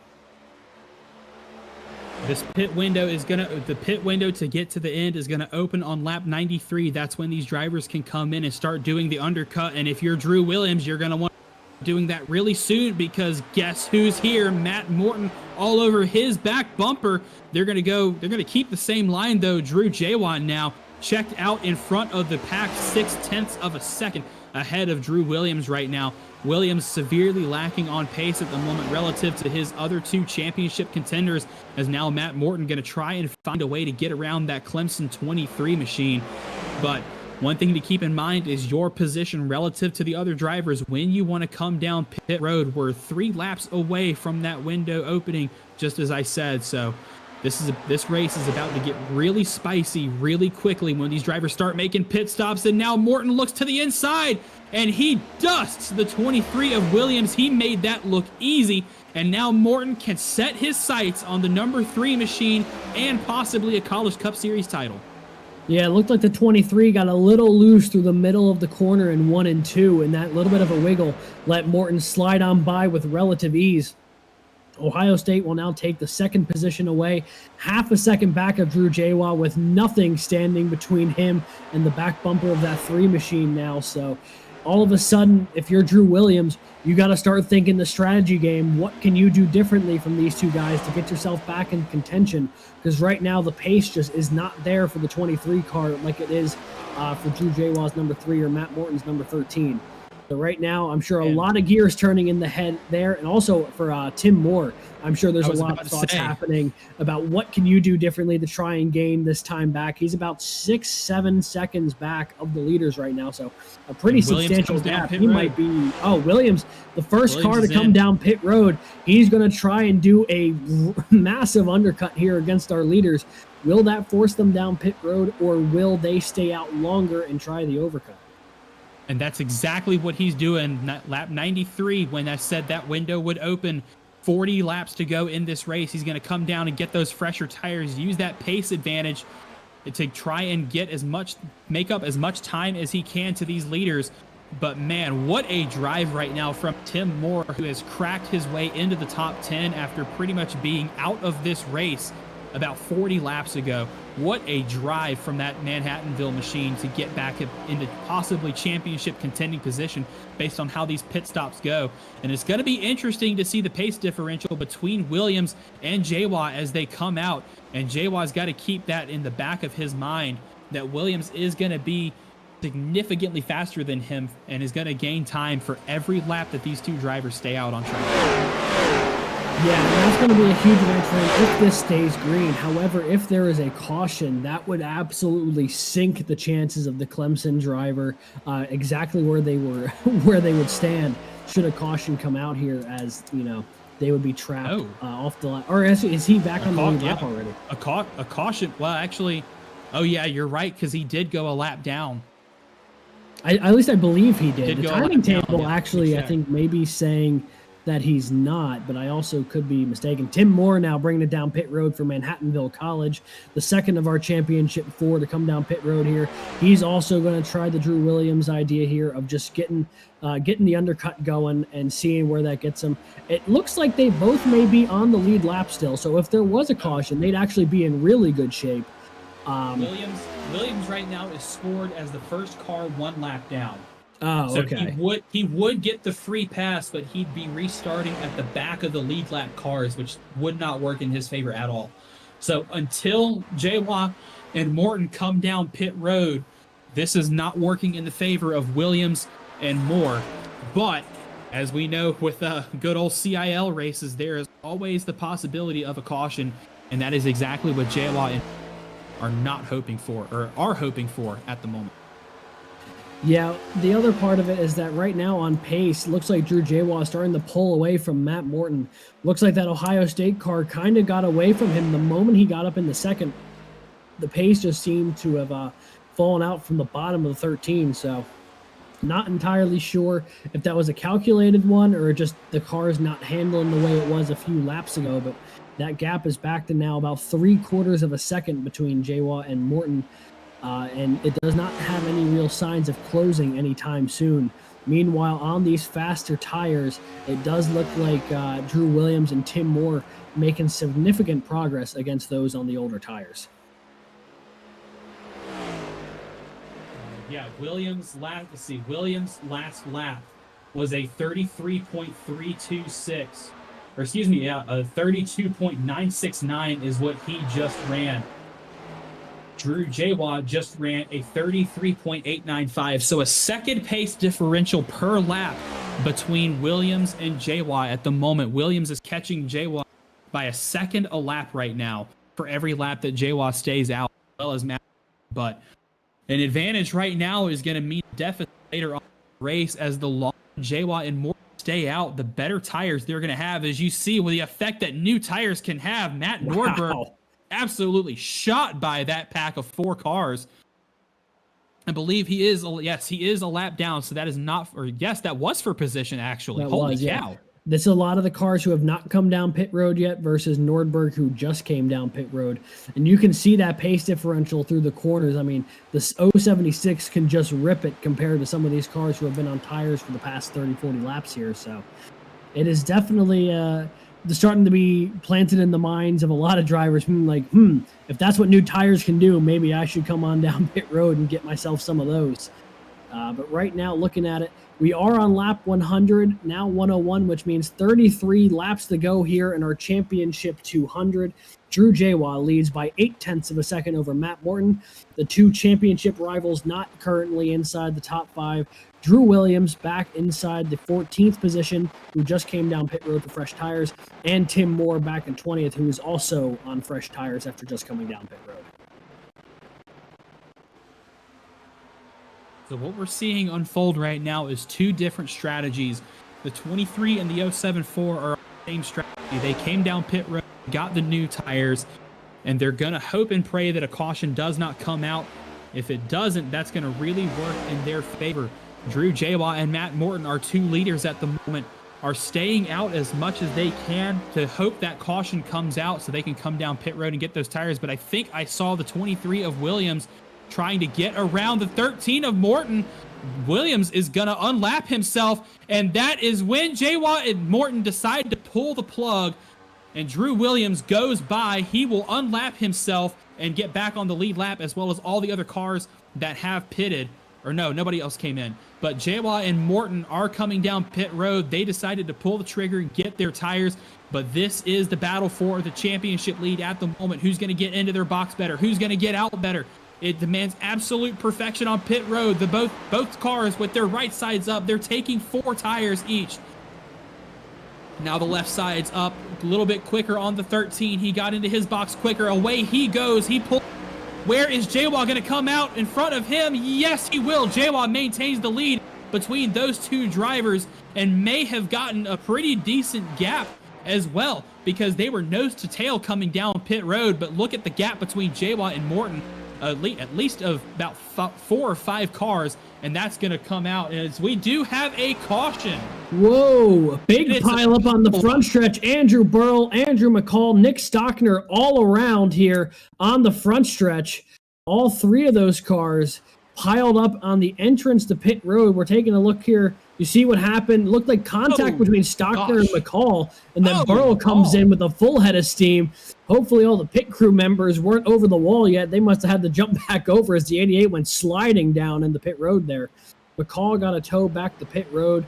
And that is going to be a crazy turn of events here. Wow. And I think the big loser in this situation is going to be Drew Williams and Tim Moore, because even though he has the position over those two right now, that gap that he had built up from pitting earlier all of a sudden now is gone. It's going to be reduced back to whatever the restart gap is, which he'll restart right in front of Drew J-Watt and Matt Morton. It's not going to be a very advantageous position for Drew Williams. Do you consider, if you have any tires left, do you pull the trigger now? Do you wait till later in the race? Do you just have to tough it out and hope that you have enough? I mean, it's an unenviable spot to be in right now if you're Drew Williams. Well, also, if you're Williams, you got to remember that you're down a set of tires compared to J-Watt and Morton. You used one of those tires, one of those sets early on in the race to try and get yourself back up into the top positions, as J-Watt and remember J-Watt and Morton and the rest of the leaders came down and Williams stayed out. So Williams is actually up a set of tires at the moment, down a set of tires at the moment. So yeah, you're right. I think if I'm Williams crew chief and if I'm sitting in that Clemson voice chat right now cooking up a strategy, I am not envious of them at the moment. But we do have a replay of that incident. I think some kind of incident coming down pit road between Stockner and McCall that Burl got caught up in. But we're going to try and take a look at that and see just exactly what happened. So you can see we're on board there with Andrew McCall, that black Purdue machine in the middle. And he looks to get slowed down coming down pit road. Stockner did not lift. I guess he didn't know the 018 was coming down pit road, and then heavy contact there between Stockner and Burl as they try and get that sorted out. So a not great situation. DeLong got a big shot there. Man, tough wreck for all of those guys. And on board with Nick Stockner now. And I mean, this is not going to be a fun view because you'll see the 018 just end up right in front of you as he was trying to get down pit road and then just gets turned around like a Beyblade there by Andrew Burl and Austin DeLong. But one thing that I think we need to take note of here with less than 30 laps to go in this race, not only is there a 3-car battle at the front right now for the overall championship, you also look, Jake Cummings is currently 4th, and he is only one position in the alumni field ahead of Matt O'Brien, but right now he is the leading alumni car, which means he'd get those 5 extra points, and he would be currently, tentatively, in the alumni championship lead. So not only is the overall championship very much in the air right now with less than 30 laps to go, the alumni championship also very in the air with 30 laps to go, or less than 30 laps to go. And I think all of these championships are really up in the air.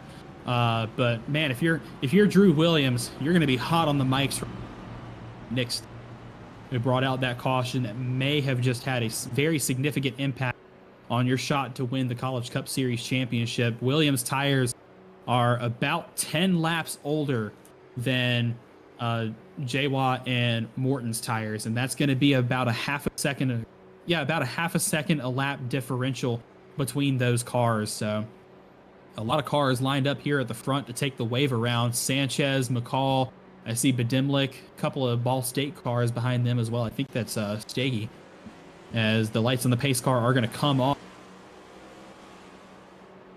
Looks like Tim Moore is going to be Here's one Tim of those Moore. cars getting the wave around. That's a tough break here for our fourth and final member of our championship Whitlock, four. Rob, Kaler. Yeah, a lot of big names having to take the wave around there with the way that pit cycle fell. But as they run now, Drew Williams, Drew Jawa, row 1, Matt Morton right there in row 2 alongside Jake Cummings, R. Muhammad Alif and Clint Halterman, row 3, Jason Wallet and Matt O'Brien, row 4, and then Lucas Moody and Tim Wilms, row 5 here. So a couple of Drexel cars up into the top 10 now all of a sudden here with 25 laps to go. Yeah, good night for Drexel. Actually, Tim Wilms was involved in an incident early on in this race that I mean, really in my notes, I had already marked him off of out of the race, but good on his crew to get that car repaired and get him back out there as quick as possible and to stay on the lead lap. And now he's in the top 10 and could potentially challenge for the win, but a good night for both of those Drexel drivers. When we restart, we are going to have just shy of 25 laps to go in this championship race. It's going to be Williams and Jawa on the front. Behind them. Williams is the control. He hits the restart zone, and we're racing for a title once again here at almost contact between the 13 and the 3 going into turn 1. Yeah, that could have been hugely detrimental to both of those drivers. Fortunately for both of them, unable to make contact with each other. They were just able to keep themselves separated. So that race will continue, but it's allowed Drew Williams to get about a 2-car length advantage over second place. He's now diving to the inside, but he's got Jawa and Morton running that low side right behind him. Cummings on the high side here as they make their way down the front stretch. It'll be Williams, Jawa, Morton on lap 110, only 24 laps to go in this one. Drew Williams running for his life right now on those older tires. Williams is going to be hoping and praying that there are as many cautions as possible between now and the end of the race to get to that overtime finish. And if you're Jawa and Morton, you want this thing to go green because you know you have the better equipment, you have the better tires. And when those come up to temperature fully, you're going to be a lot faster than Williams. And the battle's going to be between you two for the CIL College Cup Series Championship here in fall 2023. It's Jake Cummings behind them, the highest running alumni. He's got the alumni win at the moment, and he's got a buffer, R. Muhammad Alif, between him and Matt O'Brien. So right now, the alumni championship going the way of Wingate and Jake Cummings, but the student championship still wide open. Actually, no, I believe that is still going to go in the favor of Drew Jawa at the moment. But those two of those cars right there, Jawa and Morton, in that battle for the student championship up front.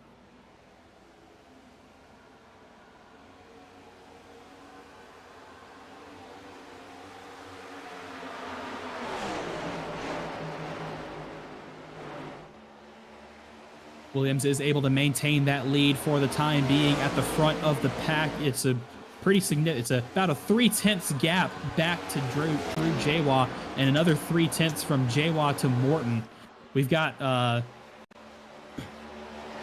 I can't math right now. 22 laps left in this race. It's hard to do math on the fly. It's going to be really tight. I'm looking at the timer here. If we've got about 12 minutes left, they're 12 minutes left. They're running about half, a lap every half minute or so. It's going to come down right to the wire here. But if there is another caution, we could start looking at time, which could get really dicey. So right now, Drew Williams, 0.2 of a second over Drew Jawa, who's 0.2 of a second over Matt Morton. But here comes the 3 from Chattahoochee Tech, starting to slowly reel in the back bumper of Drew Williams. Can he get the run off of this corner to try and make a pass in the 1 and 2? As they come to the line, it'll be 20 laps to go. I misspoke earlier. Matt Morton was the student championship leader coming into this race. And right now it is going to go his way unless he crashes out, because he has a 22-point advantage. He had a 22-point advantage over Williams coming into this race, 26 over Jawa. So these are the 3 drivers battling not only for the overall championship, but for the student title as well. On the alumni side, it's going the way of Jake Cummings over Matt O'Brien. Cummings with a 3-point lead at the moment, but Matt O'Brien right on his bumper, fighting with R. Muhammad Alif to try and get around Cummings. If O'Brien passes Cummings, he gets the Alumni Championship. So still all to fight for as we're knocking on the door of almost 15 laps left to go in this race as the leaders are nose to tail for the title. Here we go. He couldn't ask for a better finish than this. Jawa looking to the inside of Williams in the turn 3. Matt Morton laying in wait right behind the Chattahoochee Tech car, running that bottom lane, trying to get a nose ahead of Drew Williams here coming off the corner. Able to do so. Chops the nose of the 23. Drew Jawa to the point here on lap 116, but here comes Matt Morton. These three cars could be covered by one blanket right now, how close they're running. You've got Matt Morton a bumper behind Drew Jawa. Williams trying to run that high line to get that momentum. Those older tires starting to protest on him just a little bit, but he's able to hold off Morton for second right now as he slides in behind the back bumper of Jawa for the lead. This is going to be an incredible finish to this race. Nose to tail, the top three. Advantage right now goes to Drew Jawa as it runs, but this can change at any moment as Williams fighting those older tires and these two drivers for the lead. He's lost the clean air. He's lost the lead. What does that mean for him going corners? He's going to try and run the lane that Jawa is not, and Morton is going to be stuck behind both of these guys as Morton gets to the outside of Williams. He shuts him out of that high line and forces him to run low. Jawa throws the block into turn 3 to keep Williams behind him as they're still going to go single file through the corner. Williams trying to find all of the clean air he can on the front of that car to get that Clemson University machine turned, and now he's side by side with Morton across the line. Drew Jawa trying to manage this race like it was Daytona or Talladega. He's got pressure from up high. He's got pressure from down low. He's trying to take away two lanes at once. Now Matt Morton shuts the door on Drew Williams. Clemson into the wall a little bit. He's going to fall back just a hair. But now Matt Morton knocking on the door of Drew Jawa, trying to see if he can take the lead away. Matt Morton has not led any laps in this race yet, but he's trying to get there now at the very end of this race. As they come across the line, it'll be 15 laps to go. Drew Jawa has won on an intermediate so far this season. He won the race at Las Vegas. You have Matt Morton, who won the intermediate race at Nashville just a few weeks ago. And then you have Drew Williams, who despite not having a win yet this year, has finished top 5 in every single mile-and-a-half race that we've had so far this season. All three of these drivers have what it takes to get it done, but is that car for Drew Williams going to be able to hold up between the damage and the older tires, or is this just going to be a two-car race to the finish now as Matt Morton and Drew Jawa starting to slowly pull away from their counterpart from Clemson? I think the damage has been done. Williams is falling away like crazy at the moment. That gap from him to Morton keeps growing, so I believe this is going to be the battle for the lead. Alex, we talked before the start of the show who our championship picks would be. I picked Morton. Oh, there's contact! Morton turns Jawa! What a save!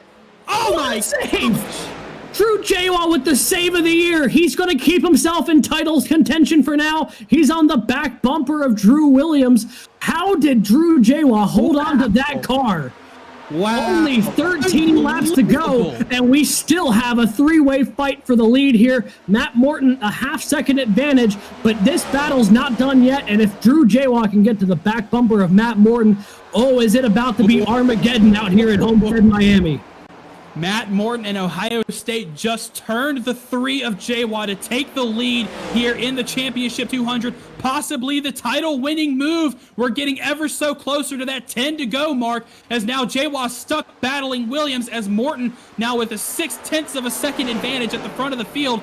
These two are going to have to go single file. They're going to have to work together if they want a shot at winning the title as the battle for the Alumni Championship has been blown wide open. Cummings now defending for his life against Matt O'Brien. Whoever wins out of those two drivers is going to win the Alumni Championship. Williams looking to the inside of Jawa now. Almost contact between those two. They're going side by side. Matthew Morton continuing to check out at the front of the in the wall. Williams loose. Morton gets into the wall. Oh my goodness, what is going on? Morton hit the wall. Williams hit the wall. Jawa now separates himself from the 23. He's within 0.6 of the leader now. Can that undamaged 3 car get up to the back bumper of Morton? He's got no one battling him now. It's just clear racetrack up until the 13. at the time of them hitting the line, it'll be 10 laps to go the next time by. Jake Cummings holding on for dear life with Matt O'Brien on his back bumper for the Alumni Championship. He's going to try and use Drew Williams as a pick here. 10 laps to go, and there is so much going on. Multiple championships still at stake. Williams slowly falling behind the two leaders. His championship hopes slipping away from his grasp. He made a mistake early on in the race that took him out of contention.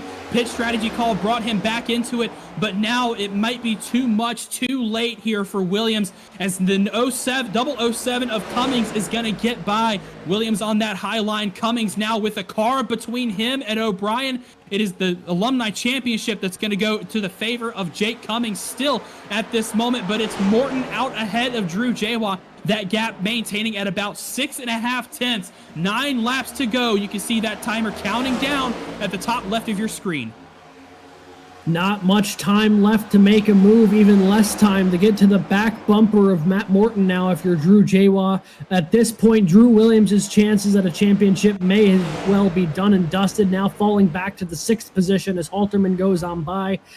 Drew Jawa trying to find any sort of chance now to get up to the back bumper of Matt Morton. He just hasn't had the pace here in these past couple laps that he's needed to get up to Matt Morton. Not sure if it's because of how tough they were battling or just simply because Morton's had a really strong long run car all day. But either way, it's coming in at a clutch time here for Matt Morton. You see Drew Jawa trying to use a little bit of draft there with Jake Cummings and Matt O'Brien behind. Right now, though, I mean, there's a battle in its own right happening right behind Drew Jawa. Not that it's super relevant to him, but Jake Cummings is running for his life with his championship rival Matt O'Brien in the Alumni Championship directly on his back bumper. A little bit of a push there from Cummings and the Jawa as they go into the corner. It's going to help close the gap on Morton just a little bit, but with 7 laps to go, will there be enough time for Drew Jawa to get up to Matt Morton? What would you do to win a College Cup Series championship is the question that was on the minds of all of our championship drivers coming into this race. And for Matt Morton, we saw the elbows out move that may have potentially been the title winner. Jake Cummings and Matt O'Brien now locked in battle with Jawa and Clint Halterman now in the mix. They're going side by side, back and forth, elbows out for both of those titles. Jake Cummings trying to do everything he can to stay in front of Matt O'Brien. They know what's on the line as now Halterman makes the move to try and get around the 043. They're going to be 3 wide going into turn 3. And that works to the detriment of Drew Jawa, who is watching his College Cup Series championship hopes flip away with every turn that goes by. Drew Jawa now marred back in a bit of traffic. He's down the 5th with only 5 laps to go.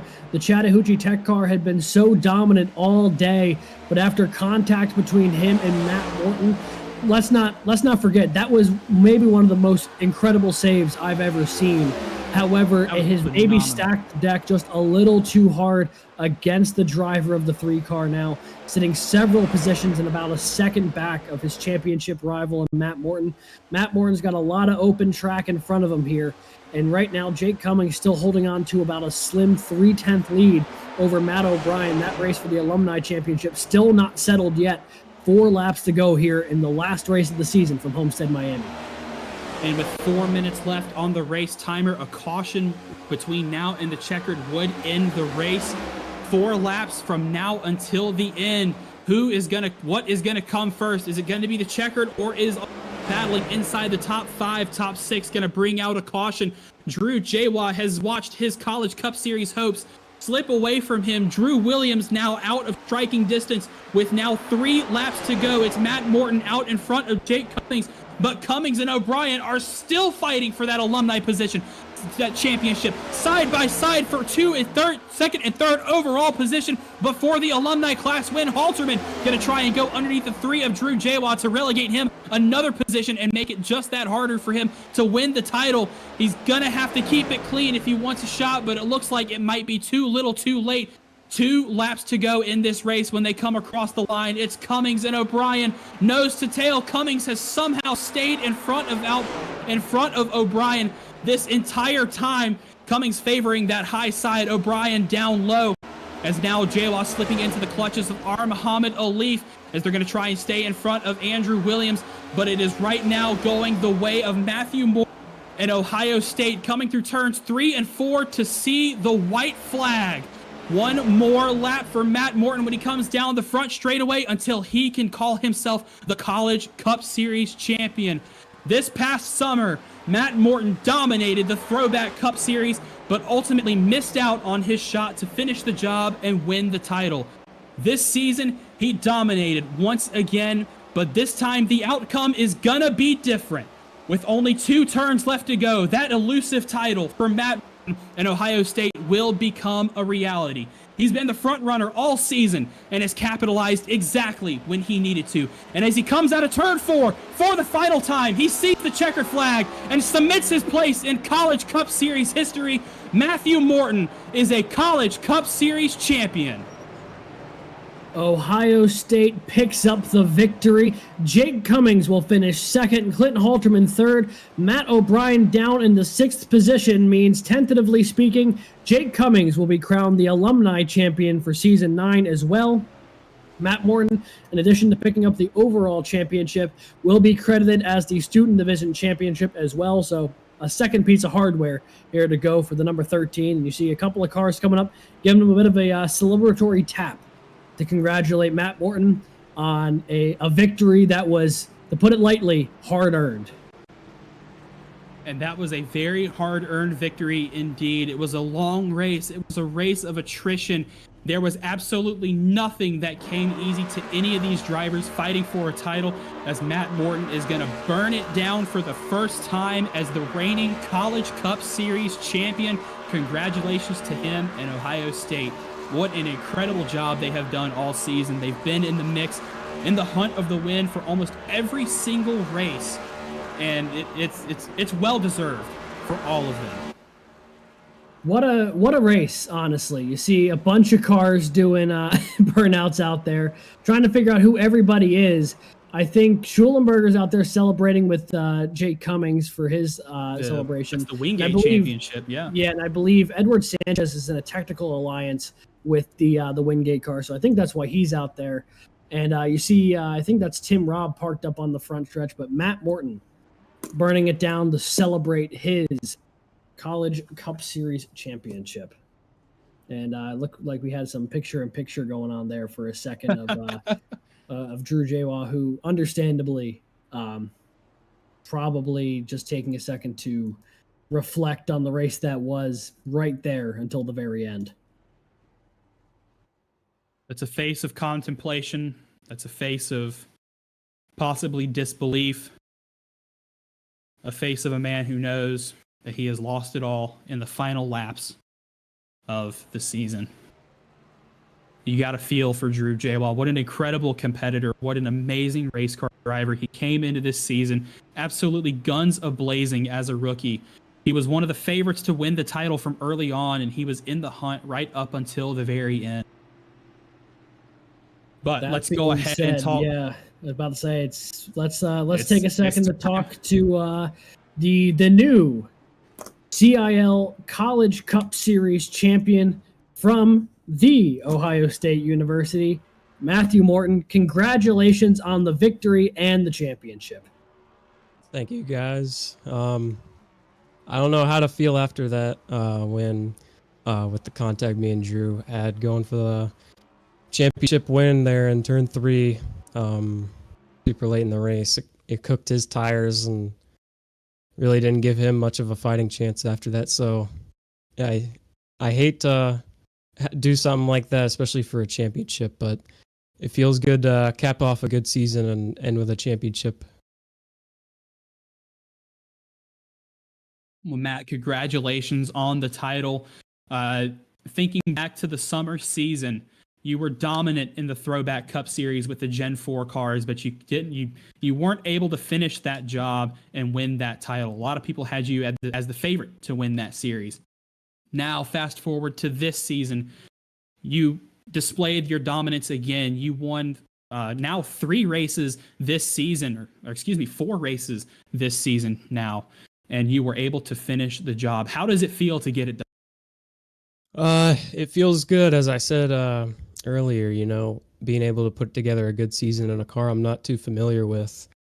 It feels good to get the job done and with the ultimate prize at the end, getting the individual drivers championship and getting the student championship as well. So it definitely feels good to put my name in this series as a champion and cap off a great season.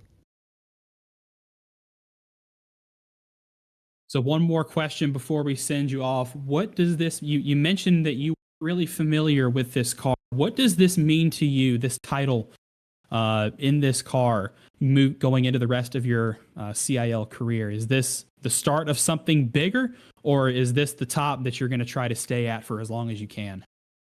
Yeah, I don't know what is ahead for me in a series like this. It feels great to just explore new leagues and new cars and whatever. But yeah, I mean, it feels good to get my first championship, and I'm looking for more.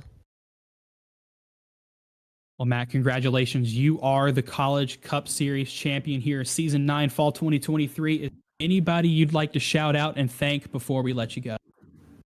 Yeah, I'd like to thank every CIL crew, admin, whatever. You guys do a great job of putting these races on week in and week out. It's awesome to compete in a semester. I'd like to thank all my supporters. My parents were watching. So it's cool to see them invest in a hobby I enjoy a lot.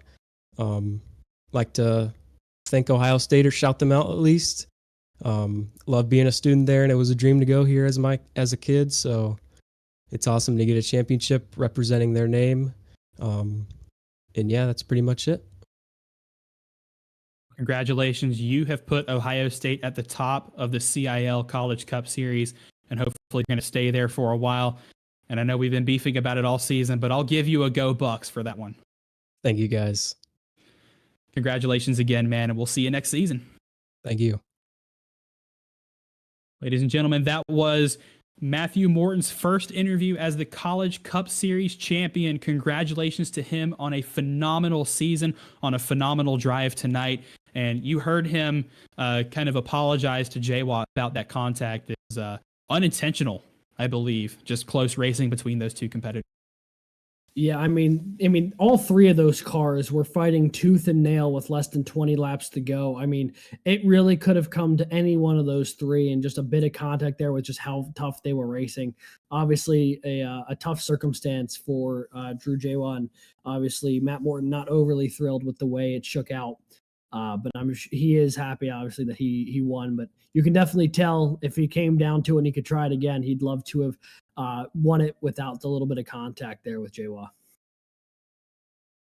Let's go ahead and talk to our runner-up finisher tonight. Jake Cummings from Wingate University clutched up when he needed it the most, and he finished second. That was enough to secure the alumni championship for driver and school. Congratulations on winning those two titles for Wingate University. How does it feel? Check my smile this week. Oh man, yeah. I mean, after finishing second last week, I was like, well, there's one thing I can still fight for, and man, I fought really hard. Those last 15 laps trying to...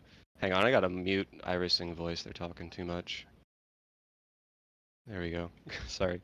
Yeah, it's just, man, that was such an intense battle. Those last 15 laps between myself and Leaf and Halterman and O'Brien and Jawa and Williams, and oh my goodness, I was shaking the last 5 or 6 laps, and my inputs were just, they were so bad that I couldn't throttle control on the low line, so I just had to rip it on the top and hope no one tried to slide in front of me, and we kept it clean for the most part. And I have to thank Clint Halterman for the assist on that last lap, making sure that O'Brien couldn't make any funky moves on me going into turn 3, and helped me secure it. I mean, in 2 second place finishes to cap off the season kind of sums up how well it's gone so far, just not being able to get that win, but doing just about everything outside of that. I'm really happy with it, and I guess I should have gotten on the camera to start the race. I was like, I don't have to this week. Man, I would have loved to see what I was looking like those last 15 laps. I was Oh boy, I'm glad I didn't have to pee this whole time. Otherwise,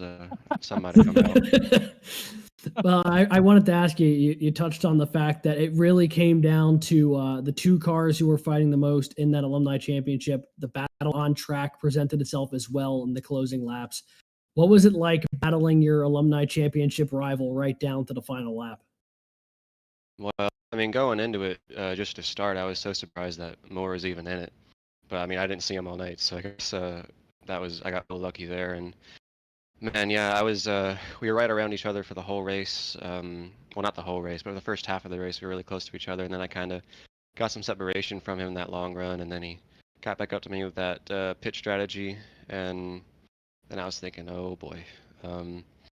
And it was fine for a while, and then I saw him coming through the field, and I was thinking, oh, these people need to do a little bit more to help me. I had Brandon, my teammate, and also Edward Sanchez made a bit of an appearance to try to do anything illegal, but just hold them up where they could, make them use up their tires a little more, and that helped a bit in the middle stint, gave me some comfort room.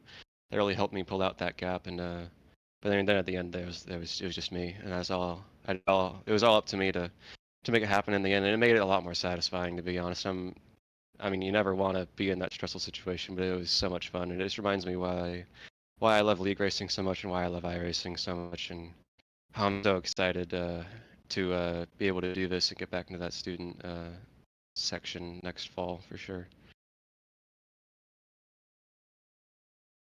Well, Jake, congratulations on your alumni championship, and as well as to Wingate for winning the alumni school championship as well. While we've got you here on the show, is there anybody you'd like to thank or I'm too excited to think about that right now. I say it to myself every single time. No, it's getting old at this point. I need to thank so many people this time, actually. We'll make it like a little bit of a conclusion to all the people I've thanked so far this semester. Gotta thank my teammate Brandon Schulenberger, friends Garrett Veit and Edward Sanchez, everyone who's been a really good sport battling with me this season, like Drew Jawa and Clint Halterman and Alif and others for sure. A lot of really clean racing, really just a perfect way to cap off this season. Just about, very close. Enough to be happy. I thank my grandparents for letting me crash with them for a while when I'm in my little gap year thing that's going on, and just thank the Lord for all that He provides and all the opportunities that He gives us for sure, for letting me be in this situation and to really have a lot of fun. Not a whole lot else to have fun with during this gap year while I'm away from a lot of people I love. But yeah, it's just been really fun. Thank you so much, guys, for all your awesome production work. Made a lot of progress this season, and really looking forward to next season with that 100. I'm trying to figure out if my number font will look good in that. I think it might. But yeah, now we have to look forward to Wednesday with FC. Absolutely hate those cars, but I'm fighting for the alumni championship with that too. So I'm gonna do it. Gonna do my best and see if we can seal out the double. Yeah, Jake, in his last season driving for Wingate, he's going to switch to the Converse College student side, though, possibly a return to the 95 machine for Jake next season. So we can't wait to have you back out on track. Enjoy your off season. Go celebrate those championships with your teammates, and we'll see you back here on the show next time around. Thank you, guys. Have a great night. You too.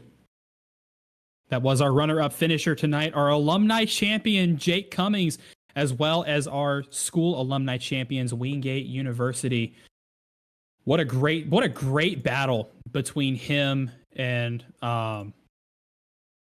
O'Brien in those closing laps. I mean, they were side by side. They were up, down, left, right, everywhere, all over the track. Shows you just how much that meant to both of those drivers. They really were, and that's one of those things where in any other circumstance, that would have been the must-watch battle of the race. But just given how much was happening at the front of the field at the same time that battle was going on, it was tough to get eyes in multiple places at once. But boy, was that a fun one to watch as well while we were watching the battle for the overall championship unfold. So congrats to Jake and the Wingate team, and also congrats to Matt O'Brien on a very, very hard-fought race as well. Time to talk to our third place finisher tonight, UNC Charlotte's Clint Halterman. You snuck up there at the end We saw you creeping up in the top 10, getting ever so closer, but man, when those battles lit up inside the top 5, you shot right on through and stole away 3rd position. What was that like? Yeah, that was a lot of fun.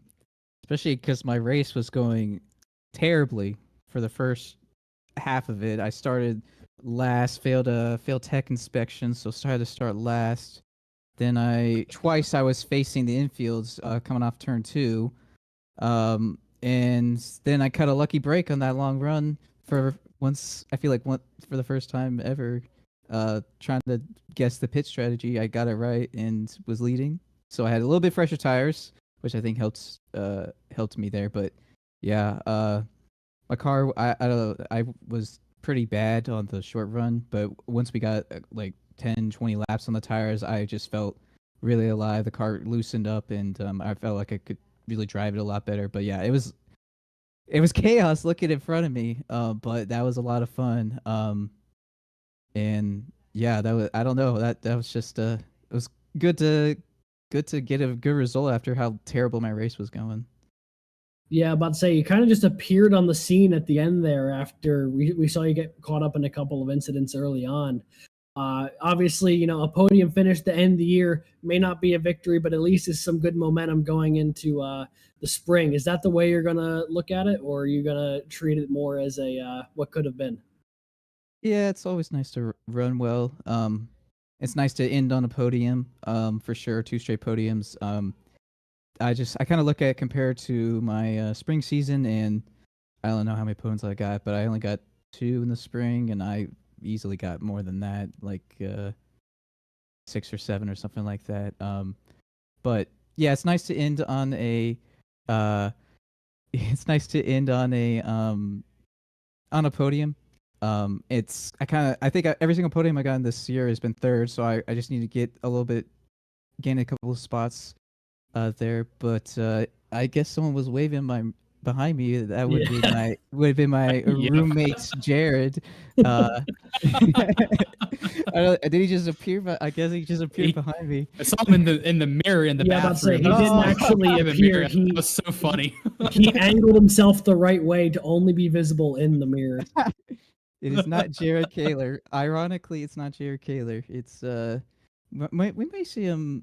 Yeah, I just became roommates with him, and within a month he bought himself a racing wheel. So I guess let's go. So nice. he was planning to make his debut, but he couldn't make it for the Dega race. But who knows? Maybe see him in a race next year. But been playing coach. Might be the place to be. Yeah. Might have to have him at Daytona. But yeah, been trying to coach him up a little bit, but. Yeah, like I said, I'm glad I was able to back up what I said last week for my random burst of confidence when I said I was going to be back in the interview room. So that's nice. Yeah, well, hey, here you are. Well, Clint, congratulations on an incredible end to the finish. You had another podium to round out the season for you. While we've got you on the show, is there anybody you'd like to thank or shout out? Yeah, I'm just going to thank my friends and family. Thank Jared behind me somewhere, wherever he was, and my other friends, other Jared Kaler, and my other friends, Benet and Dylan, who usually watch the races when I'm doing it. And then thank y'all for another great season. It's always good to thankful y'all put this on for us. And yeah.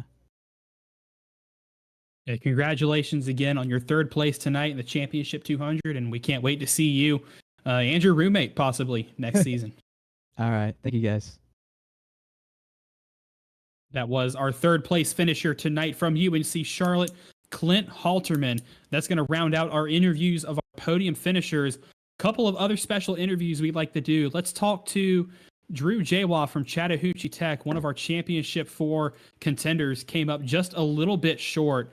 Want to address the elephant in the room, the contact between you and Matt Moore ultimately took you out of the lead and contention for the title. What was your kind of perspective on that? Yeah, I don't know. We were racing hard. Andrew was on old tire there, and I knew it was going to be tough to hold off Matthew, who's been fast all season. And going into the corner, I kind of was just committed on running the seam, and I look back at it. We both look back at it. I don't really know what happened. A little bit of me, pinching, I guess a little bit, and him trying to either, arc me out or send it in. But we made contact, and him and Andrew scooted on by. And after that slide, I knew it was basically over. All I could get was second. I know Andrew was on old tires there, and I was going to be able to get around him, but Matthew was already faster, a little bit faster than me. And after the slide there, I was just sliding, man, and I could never really even get back to him. So unfortunately, the way that our season ends, but it's a little bit of karma from last week with the whole lag incident with Logan. So just happy we're in the championship race, and we come home second. Yeah, I do at least want to give you props for in that moment, even though there was a contact. That was an absolutely sensational save to at least give yourself a fighting chance there at the end. So I want to at least give you some props for that because that was a spectacle to watch. I do want to ask you though, now with your first full season of CIL in the books, when you look at it as a whole, what are going to be your thoughts from how this season went?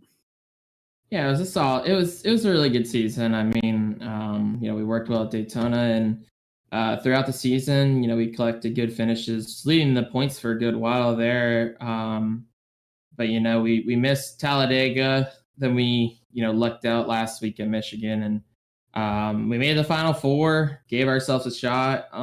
Unfortunately, the incident with Matthew, it happens in racing. You're racing so close for so long, and eventually someone's gonna bite the bullet and have the unfortunate luck. So overall, a great season we can look back at it.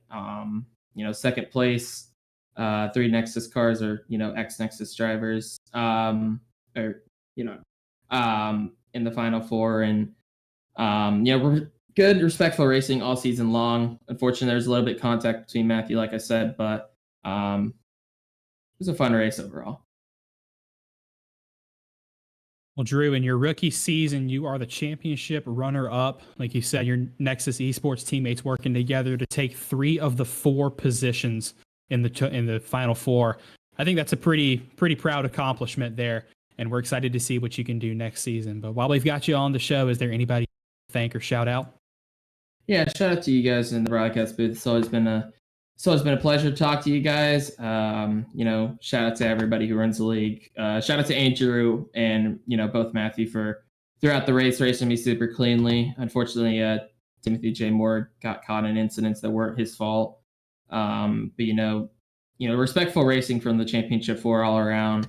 Like I said, unfortunate contact, but I know Matthew, and he's a teammate of mine, and he would never do that intentionally. So we'll take the second place, and we'll see you next year. And congratulations again, Drew, and we'll see you next year. All right, have a good one, guys. That was our championship for runner-up, Drew Jawa for Chattahoochee Tech. And now let's go ahead and talk to our third place finisher in the championship, Drew Williams from Clemson University. Congratulations on making the championship 4, first of all. Being the last driver to point his way in, but also what a recovery drive at multiple points all night. We saw the mistake on lap 1, bend it coming out of turn 2, dropped to the back of the pack, stayed out on old tires at the front to regain the lead, fought hard, kept staying in the lead, and then even on older tires for that last stint in the race, you fought for your life against some of those drivers. Take us through this race. Was there any point in the race at which you thought, man, I'm out, I'm done, I can't come back? Or was that fight alive the entire time? No, I mean, really up until 5 to go, I thought we had a chance to win it. The spin early on really actually didn't disturb me that much. I knew we brought the quickest car I've ever brought to the track before, and I knew I could get back through the field. I knew there was tire strategy and pit stop strategy that could get me back in contention with the other championship guys. And just super heartbroken to have the caution come out in the middle of the undercut and really throw away what could have been a really fascinating battle. But huge congrats to Morton. Yeah, I mean, we were interested to see how that tire strategy worked out for you because obviously they were going to be on 10-lap fresher tires, but you had built up a pretty decent gap that they would have had to overcome in the final stretch. Instead, it comes down to a three-way battle for the lead off of that restart, everyone kind of duking it out. What was it like there in the closing laps, going door to door, wheel to wheel with two of the other championship 4 drivers as you guys kept trading the lead back and forth? Man, it was awesome. It was seriously some of the most fun I've had in this sim over the course of my career. Yeah, great battles all around. Just didn't have the tires to race them, and I knew that. I was hanging out. I was just hoping to be in a decent spot. If we got a yellow, or if somebody got loose, or if the Morton and Jua contact had been a bit more severe, I would have been in a good position to stick with them. But yeah, we were just fighting for our life and burning our stuff up along the way. Well, Drew, it was another season of what possibly could have been that first victory in the next gen still eluding you, but this is twice now in 2 seasons that you made the champion. You walked away with the title last season. Momentum definitely still on your side as we're heading into season 10. Congratulations on the top 3 here on the overall podium here in the College Cup Series, and we can't wait to see what you can do next season. Thank you. Yeah, I can't wait to see what the next season provides. I think it's going to be a really awesome field. Yeah, before we let you go, is there anybody you'd like to thank or shout out? Of course, I want to thank my Orangeville Racing buddies for coming and race with me every week. I want to thank Nick Stockner for spotting me those last 40 laps and trying to keep me calm and collected. Unfortunate we didn't make it, but yeah, and thanks to CIL for putting on the awesome show, and yeah, congrats Morton and Ohio State on your title. Y'all earned it. All right, Drew, we'll catch you later, man. We'll see you next season. Awesome. Thank you. That was our championship 3rd place contender, Drew Williams from Clemson University. And that is all she wrote, Alex. What a race. What a finish from start to end, flag to flag, drama, chaos, wrecks, strategy. This was a race to have it all. And it was the perfect conclusion to the greatest ever season in College Cup Series history. I mean, what more could you ask for from that finish outside of maybe that battle lasting just a couple laps longer? But I mean, when you have less than 20 laps to go in a championship race, and you have the 3 of the 4 championship 4 drivers duking it out lap after lap with each other, I mean, it doesn't get much better than that. And the alumni battle literally came down to the final lap. So overall, an absolutely fascinating race, a ton of fun, and caps off what honestly has been one of the most enjoyable seasons I've been able to watch or participate in since I've joined. And we both joined pretty early on here, season 3, I believe. So we've seen our fair share of CIL action, and this ranked right up there with the best of them today.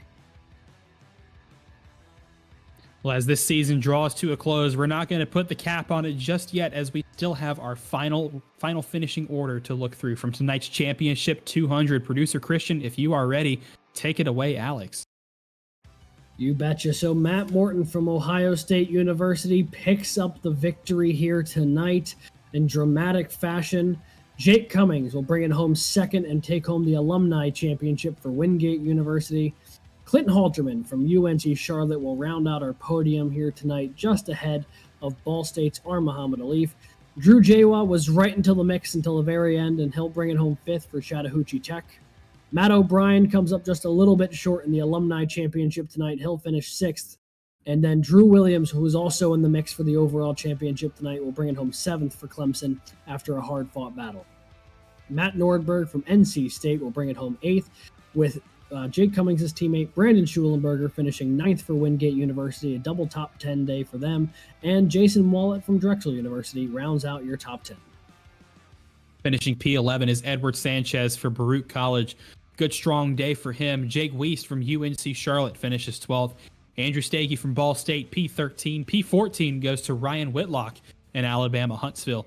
Tim Moore, the last of our Championship 4 contenders, will finish inside the top 15 for Manhattanville College. Tim Wilms brings it home 16th for Drexel. Lucas Moody, P17 for Ball State. Nicholas Badimlik, after running up front for a considerable portion of the start of the race, will finish P18 for St. John's University. Indiana University's Colin Culpa will finish 19th, and 20th goes to Austin DeLong from the Penn College of Technology. Yeah, and the rest of our field here tonight, Tim Robb from American University will bring it home 21st. Clemson University's Andrew Burrell brings it home 22nd after he got caught up in that wreck late in the race. Spencer Brown and Jared Kaler, a couple of UNC Charlotte cars, bringing it home 23rd and 24th, with Sky Schreck from the University of Oklahoma bringing it home 25th. Purdue University's Andrew McCall will finish 26th, with Nick Stockner from Clemson finishing 27th. Athena LeClaire from St. Clair College will finish 28th, as Michael Sidor sandwiched between a couple of St. Clair cars. Michael Sidor for PCT finishing 29th, Tristan LeClaire finishing 30th for St. Clair College, and our last two finishers tonight, Benjamin Kellner and Kelton Quick, both of Ball State University, finishing 31st and 32nd.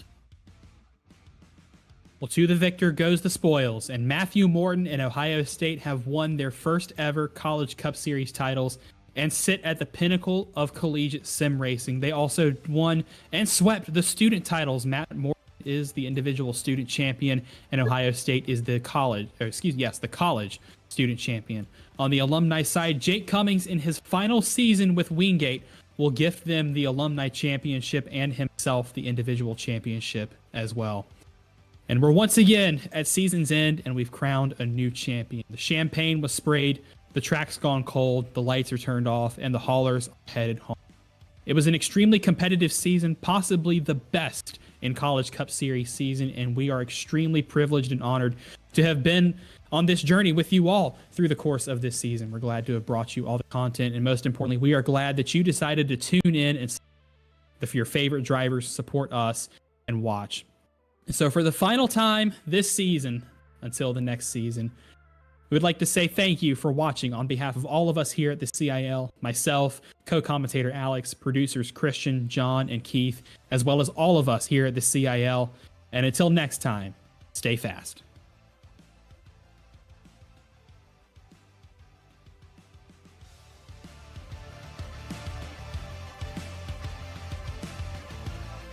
Oh, what a race.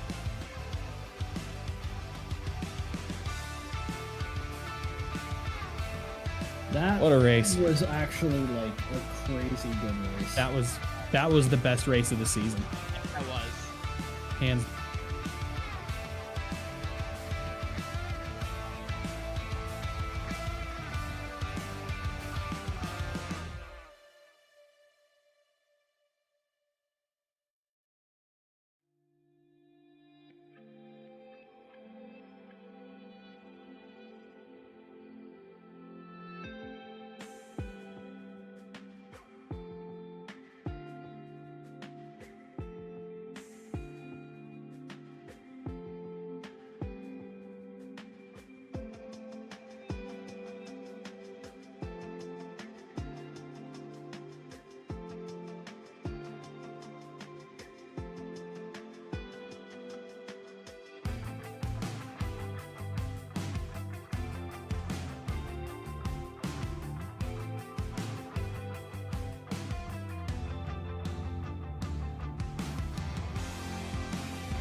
In the heart of competition, where speed is the language spoken, and victory is the only currency that matters. With every turn, every heartbeat, they race toward destiny. For in this moment, amidst the roaring engines and silent prayers, heroes will rise and legends will be born. Only a handful have ever become champion. That's what's at stake tonight.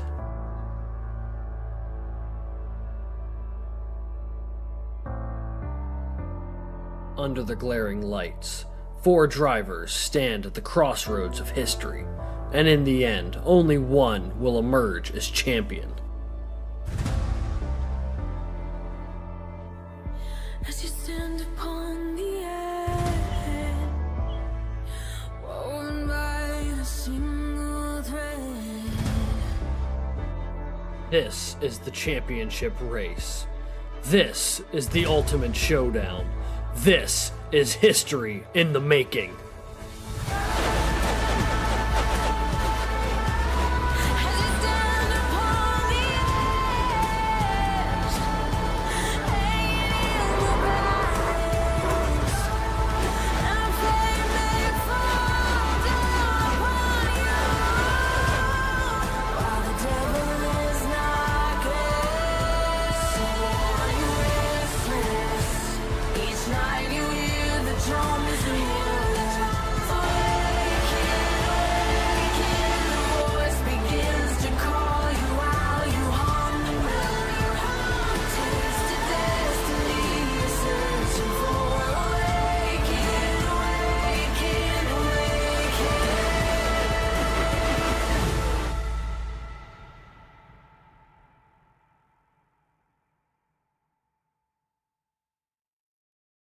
Racing isn't easy, but experiencing it is.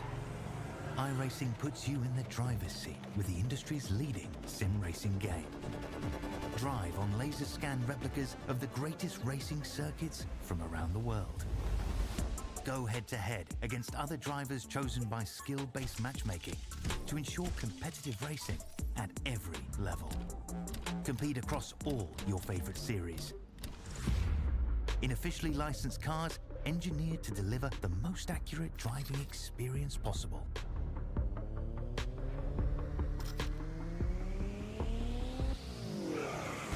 Join a race or host your own with players from across the globe. Race against the computer or in a league with friends. Feel the thrill behind the wheel. Visit iRacing.com.